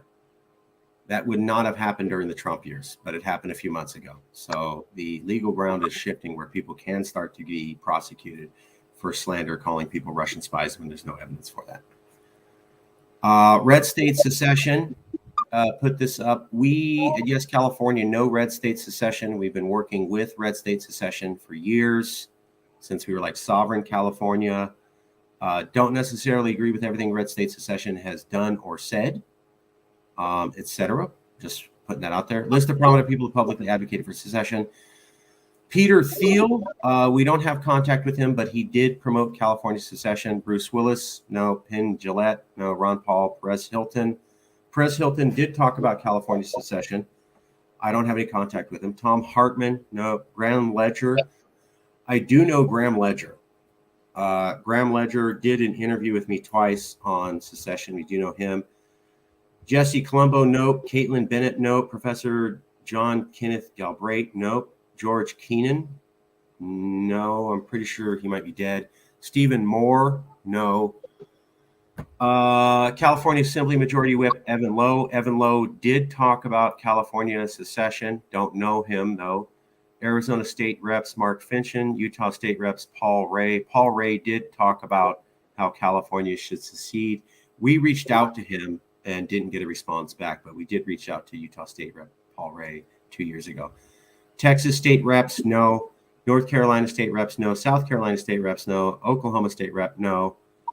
Articles in favor of splitting Garrison Keller, no. Rich Lowry, no. And we really don't agree with Rich Lowry and his article in National Review. That's mostly garbage. I've done a couple shows on that. His article and himself, he's garbage, and his arguments are garbage. Walter E. Williams, no. Ann Coulter, no. John Stossel, no. John Stossel has advocated for Calexit. Absolutely true. No, we don't know him. William S. Lind, no. Andrew Napolitano, no. Andrew Napolitano has talked about California secession and for it. Angelo Cordovilla, no. Joseph Farah, no. Vox Day, no. Colonel Kurt Schlichter, no. But he has written a couple books about how California should secede. because it sucks. Kevin Baker, no. Joshua Holland, no. J. Paul Vandelever, no. Army Steinem, no. Billy Kristen, no. Lee Siegel, Daily, no. Michael Tomaski, no. Sasha Issenberg, no. Ginger Strand, no. Miles Mogalescu, no. Harry Cheadle, no. Megan Carberry, no. Paul Starobin. Paul Starobin wrote a book, and he had an entire chapter in that book dedicated to California should secede. I don't have any contact with him, but he definitely promoted Calexit. Dr. Tom Woods, no. Lou Rockwell, no. Wayne Allen Root did promote Calexit, and again, he was like Paul Starobin. No, he's not like Paul. Wayne Allen Root is an accolade of Donald Trump's, and he did promote Calexit because, again, he thinks California sucks. America would be better with us gone. Christopher Roach, no. Paul Gottfried, no. Michael Malice. Michael Malice has talked about Calexit. Don't have contacts with him. James Ronald Kennedy and Walter Kennedy, I do have contacts with them. And they were at the Texas Nationalist Conference, and we met them. Daniel J. Mitchell, no. Jesse Kelly, no. Although Jesse Kelly has endorsed Calexit, again, as a conservative, saying California sucks. Star Parker, no. Daniel Horowitz, no. Professor Michael Philosoph, no. Harry Dent. Peter Schiff, no. Adam Kokesh, yes, we do know Adam Kokesh. Yes, he has promoted Calexit.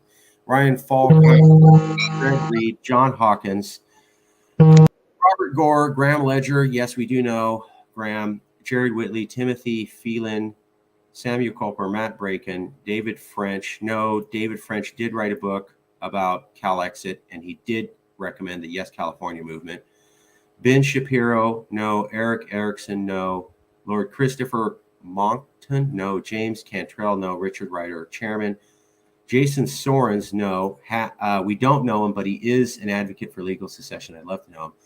Ryan McMacken, no, but he did write about Calexit. Dr. Paul Chabot, no. Gary North, no. Terry Garlock, no. Molotov Mitchell, no. Mitchell F. Hart. F.H. Buckley, I do know him. I did do an interview with him. He did write a book, and he did recommend Calexit. Murray Rothbard is dead. Thomas Lorenzo, I think is not. No. Douglas McKinnon, Daniel Miller. Yes, we know him. Professor Donald Livingston. I do know Professor Donald Livingston. He was the one that invited Yes California to the secession conference. That's me. I know myself. George Washington is dead. Alexis de Tocqueville is dead. There you go. That is everything that Rabbi wanted us to cover. It is now all covered. And well, and might I say, that is quite the achievement, sir. Not everybody knows themselves. Yeah. Yeah. One last thing. The rabbi did ask about Independent California Institute says they are monitoring compliance of secession states. Let me put the rabbi's card up here again, just so we know.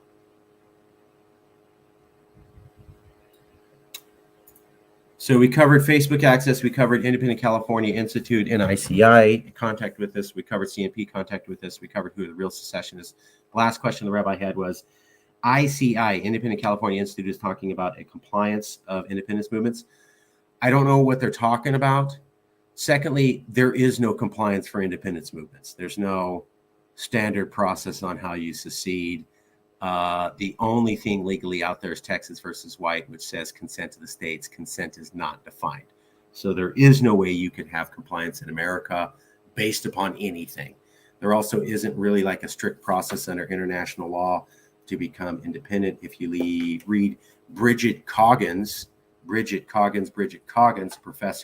out of UC colleges here in California, who's written the definitive book on what nations can be nations, it comes down to international recognition. Does another big nation say they see you as a nation?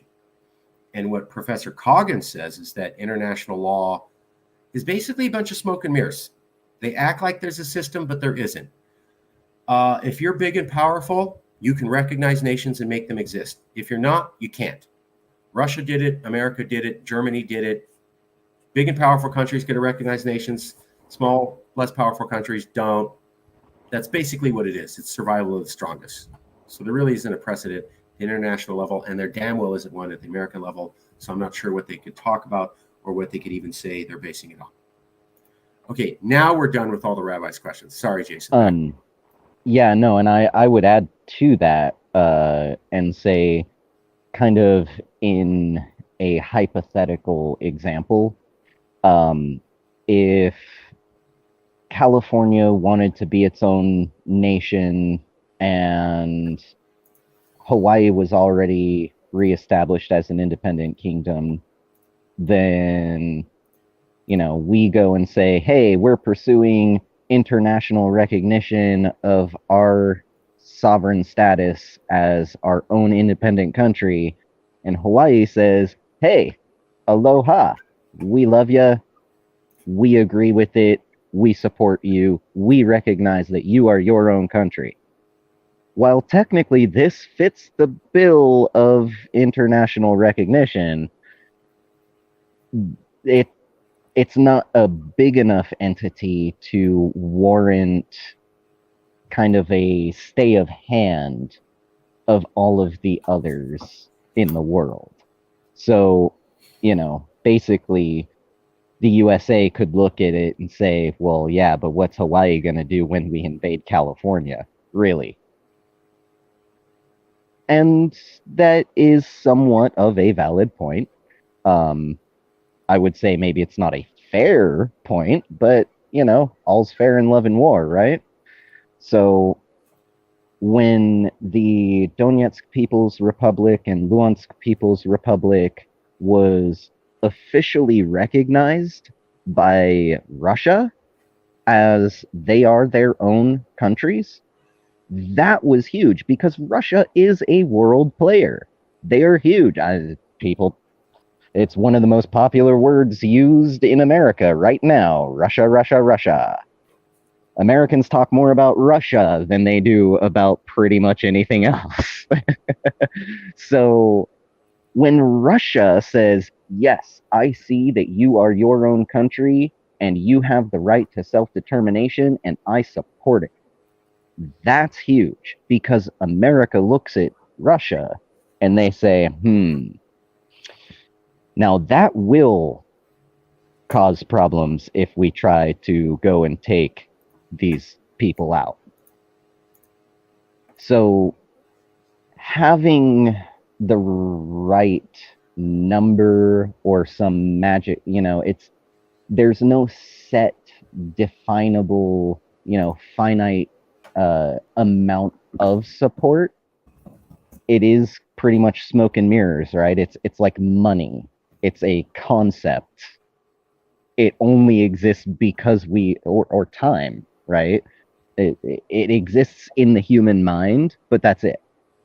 And the only reason it has any bearing in our lives is because we put it into our lives. So there needs to be enough dissuasion, right? Enough persuasion to stay put or dissuasion against violent action, right?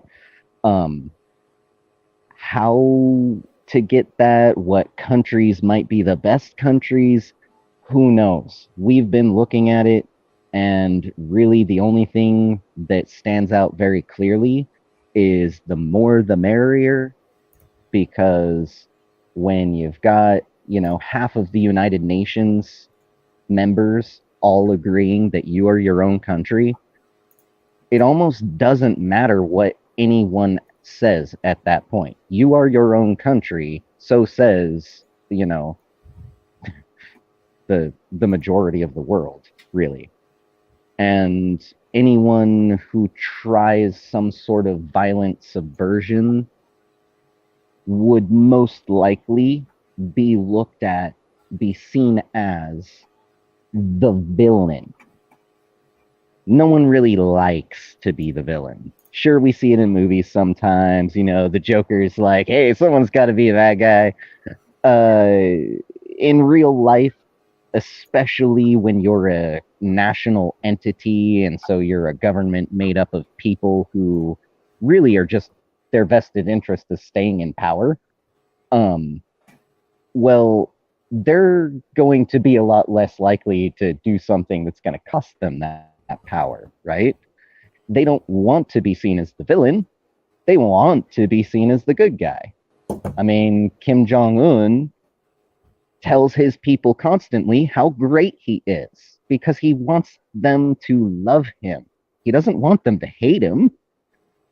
So when enough of the world supports, the potential aggressor is much more likely to stop and say, oh, shoot, I can't really do that without shooting myself in the foot. Once we have that, that's really all that matters. That and the fact that we just, own ourselves, keep going, Yeah.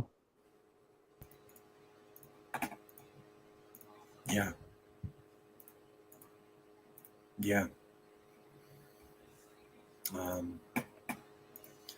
What else, Jason? I'm typing up the notes now. What else did you want me to? What else did you want to cover? And then I'll have a last minute comment.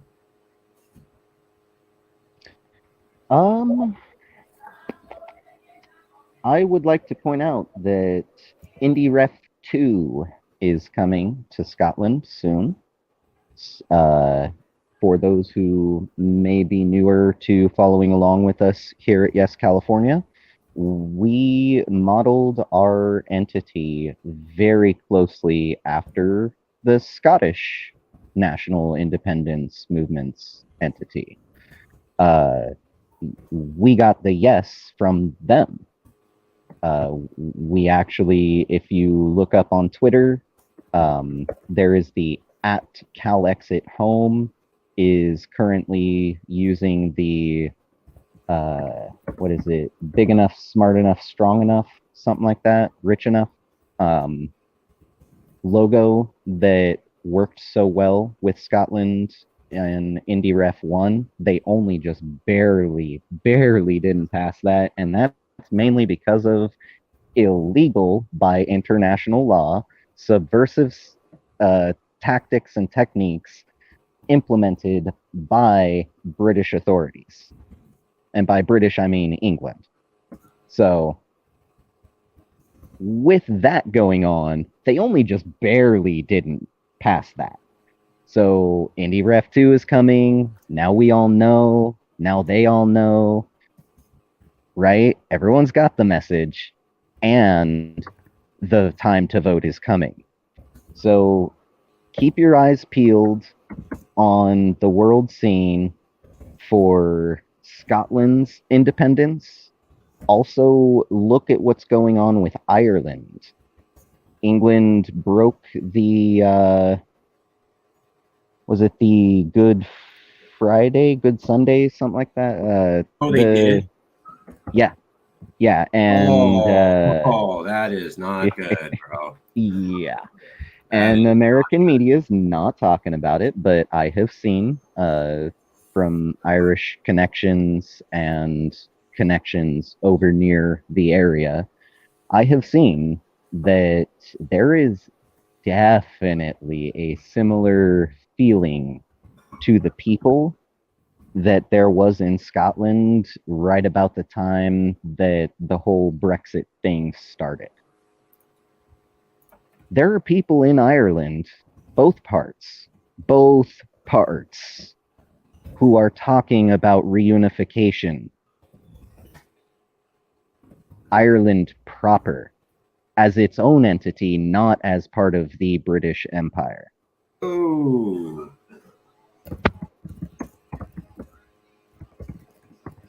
This is huge.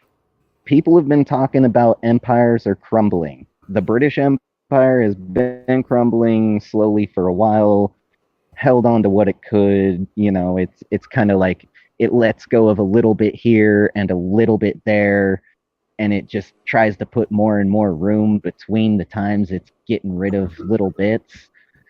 Well, the American Empire really hasn't given up much of its holdings. And we're seeing things like Puerto Rico. Independencia por los Puerto Ricans. That's huge. That's, one of the American holdings that's closest to home, no less. And, with how much America has vilified Cuba over the years, I guess America really just doesn't like their healthcare system, how effective it is. But Puerto Rico, not that far from Cuba, much closer to Cuba than California or Hawaii or Beijing, right? So, not relatively all that far from Cuba. And they're trying to go independent, possibly. And here they are, in going to be in need, whether they recognize it or not, in need of international recognition, while sitting right next to an entity that's actually doing fairly well for itself, and also has been overly vilified by the United States government for longer than I've been alive. So, there's potential all over the place. And again, Hawaii, people come from around the world to go and visit Hawaii. It is world renowned for its beauty, its unique culture, the food, the people, everything about it. Every seed, every plant, every animal. It's kind of like a sacred place for the world because it's so beautiful. And it's not the only place in the world like that, but it's one that's close to home, and it's also part of the United States currently, technically, right now. But they are also trying to regain their independence because, much like California, they were annexed. An illegal action. They were annexed by the United States. So we look at Hawaii, yeah, they're in the middle of the ocean, but it's the Pacific Ocean. And the amount of trade that goes through there, please, anyone who does any shipping in the Northern Pacific, or potentially even Central Pacific, is probably going to want to be their friend and want them to allow their goods to be transported in, right? And how do you get that if you're the country wanting to, have good trade and relationship with this newfound independent entity? Well, you recognize their right. You recognize their independence. It's literally the same thing with California. It's literally in the world's best interest to say, hey, we'll be your friends. Like at the drop of a hat. Because everyone not everyone, right? It's an exaggerative statement. But everyone and their mom wants to go to Hawaii. Everyone and their mom wants California produce. Some of the best in the world. So says the majority of the world.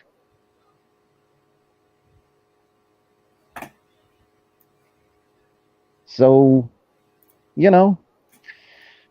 we've got all sorts of stuff with all sorts of potential. Maybe some people are seeing it here and there. Maybe it's going largely unseen. I'm just trying to point it out a little bit more clearly for everyone. Same with Cascadia and, the Pacifica nation idea.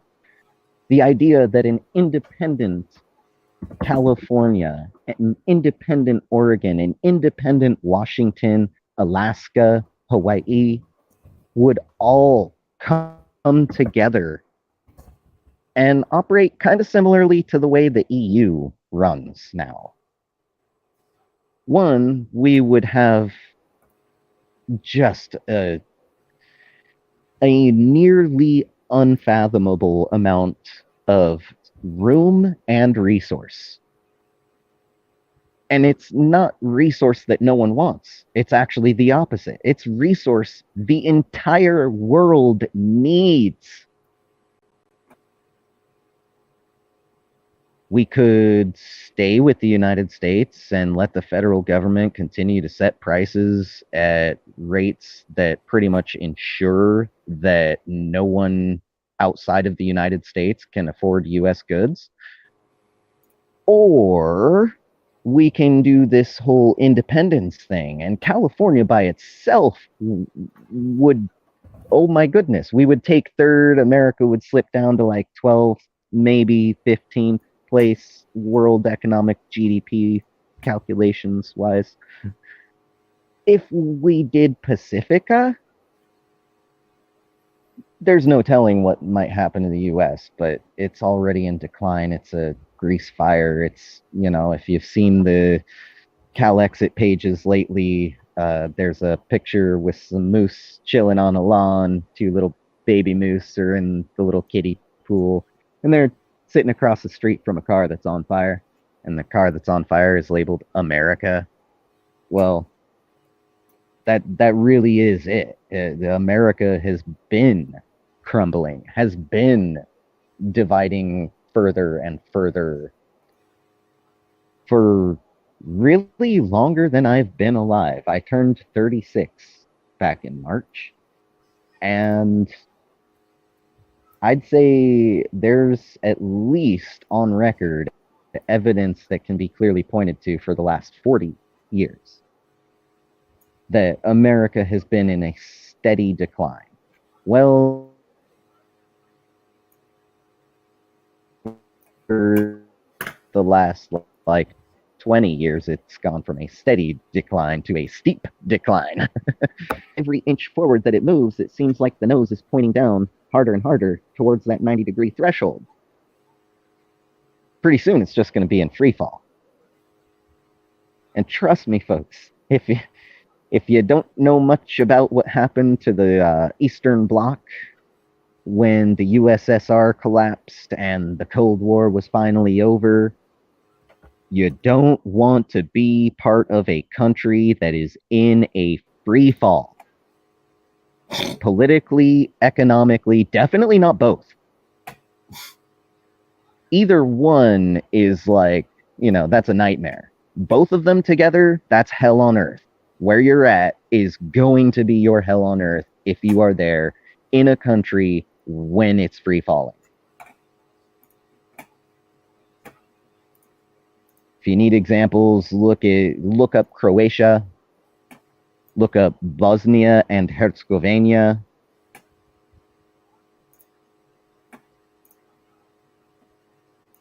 I mean, I sometimes find myself doing this thing where I'm like rubbing the bridge of my nose like I was a glasses wearer and massaging my temples and my forehead. And I wonder to myself, how do more people not see this? The writing's been on the wall for a while. We all know how to read and write. Why aren't people, you know, I see people like walk past this wall, look and go, oh, there's writing on the wall, and keep walking. Why do people not stop and read this writing on the wall? And I know there are a lot of people who do, and I'm glad for that.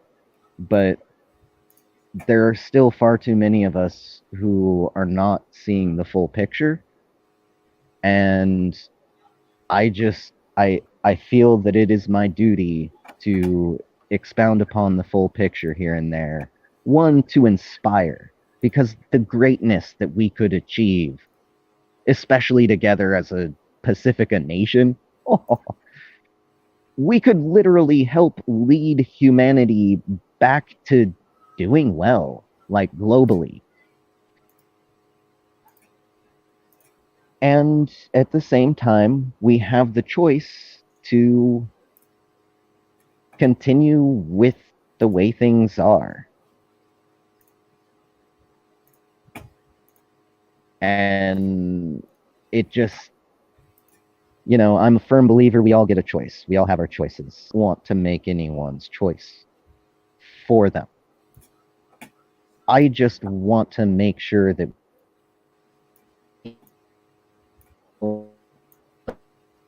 understand what choice that we're making.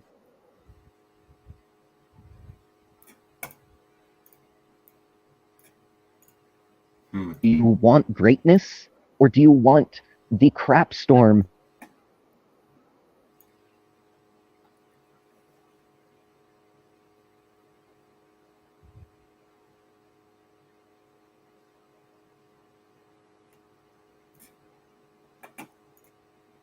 California, it is time. I would like to see us, before the end of this year, be at a point where we are ready to file another independence initiative, ready to go out there to sign enough to get it put up for a vote, to be ready to actually go and vote for this. I would like to see us be ready enough to be our own people once again. We haven't had that in my lifetime, in anyone who's alive right now's lifetimes. It's been so long, we've all forgotten. And I would like to see us step into our power again. Not just for our sake. I am one of 40 million, but us 40 million together, we can help influence things for the other 7 billion. We can help to make a positive difference for 7 billion. We just need to do it. And part of that is being ready for it.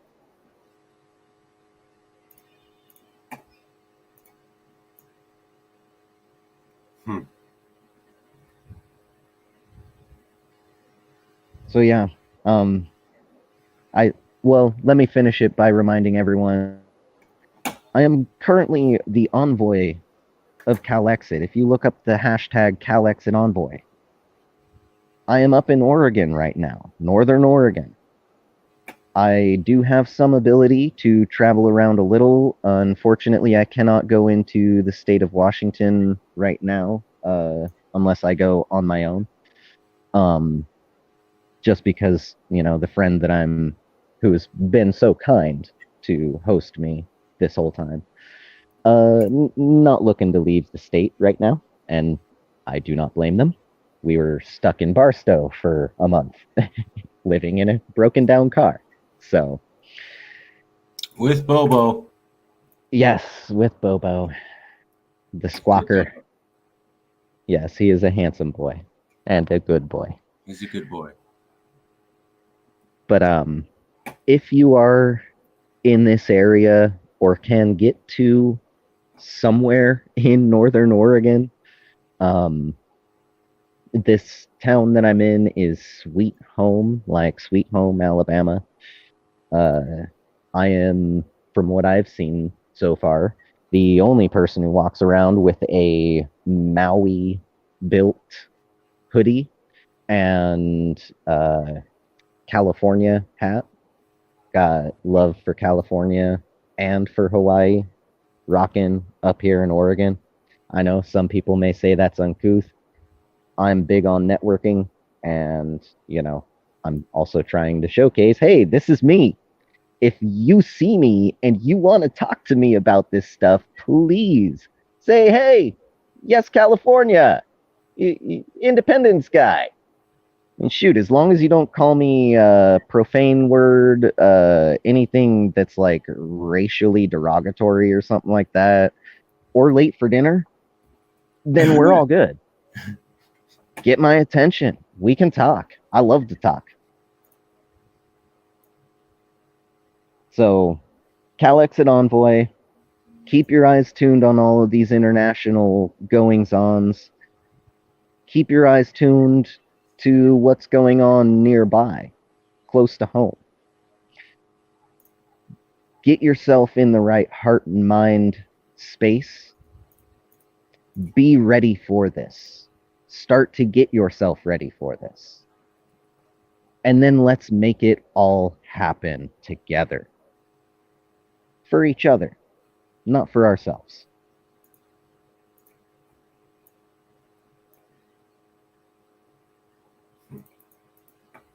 Yeah,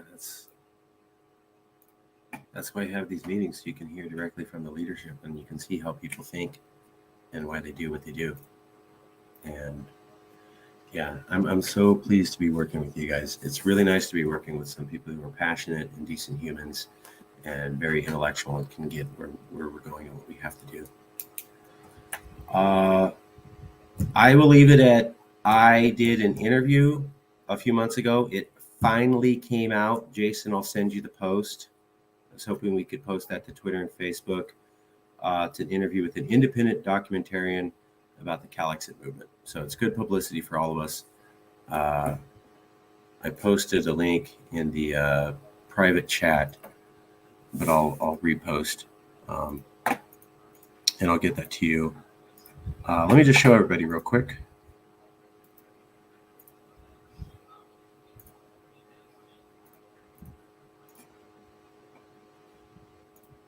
So I did this interview with Sean Fettig. He's a PhD candidate. This was a while back, 2 months ago. Finally came out. There's me. And we talk about, yes, California, Calexit. And it mentions that I'm one of the leaders in Calexit. So we're talking about, yes, California and Calexit and me. And it's a good thing for all of us. That we keep seeing San Francisco and San Diego the same day. But we had maxed out at about 10,000 and we were continuing to grow, but it was slow growth and people were starting to invest. So even with Obama. So there you go. I'll send that out more, but just a little bit of sign. To back up what Jason's saying, our goal is that midterms are going to happen. Midterms are going to go to Republicans. California's going to freak out. Donald Trump will become president, probably, or someone like him in 2024. So we're looking at 2022 after midterms. Nice hat. Yes, exactly. We're looking at midterms 2022 up to the presidential election of 2024. It's a great time of growth for Calexit. People are freaking out now about Roe v. Wade and the conservatives overturning that. When the Republicans take back control of the House and the Senate, which they haven't had in a while, we expect people are going to really freak out. And from the moment that people really freak out with the midterm elections in 2022, when the Republicans take control of the House and the Senate, for the next 2 years, from November 2022 to 2024, we're going to be advertising, are you ready for the Republicans and Trump Republicans, not just Republicans, Trump Republicans, really is what we're talking about, to take over control of the country. So Californians immediately pushed for Calexit when Donald Trump won the presidency. But he didn't actually own the House or the Senate or the judiciary. Just owning one branch out of the three terrified Californians, where 1/3 of them pushed for secession. So what happens when Trump-level Republicans own the judiciary and the congressional, the House and the Senate? That's two branches filled with Trump supporters. People freaked out about the president, one branch being full of Trump supporters. Now with midterms in 2022, you're going to have the House, the Senate, and the Supreme Court Trump supporters. From that point, the horror story will become visceral and palpable, and we will advertise on that from November 22 up to 2024, saying, are you ready for the entire federal government to be run by Trump Republicans? We told you this was going to happen in 2016. We told you this was going to happen in 2020. Now here we are, 2024. And so we're going to spend the next 2 years after midterms from 2022 to 2024 telling people, get ready to lose all of your rights. Trump was the only Trump Republican in office, and he's already managed to get Roe v. Wade overturned. What happens when they own the congressional branch and the judiciary? And then what happens when they own the congressional branch and the judiciary and the executive? It's game over. You get to do nothing. All your rights taken away. Nothing you want packed up. So people freaked out in 2016. We're going to go back to that as our main marketing strategy for November 22 all the way through to 2024, after we expect Republicans to win in midterms. Well, that will terrify Californians. We'll remind them of the Roe v. Wade ruling. We'll remind them of Trump in 2016. We'll point out that Republicans can now do that in 2022, and that they'll probably be able to take over the entire government in 2024. Just that fear alone animated Californians to heights we'd never even postulated as far as support for independence. So I'll leave it there. That's my last comment. Jason, any last comments? And do you want to wrap it up and take us out? Or I can, whatever you want, sir. Yes, I would just like to thank everyone who attended. Thank you for participating in your Congress. Everyone who's tuned in, I would also like to thank you, whether it's live or if you're watching this sometime in the future, once we've posted it. Thank you for being interested in the civic workings of our beloved golden land. Really, like,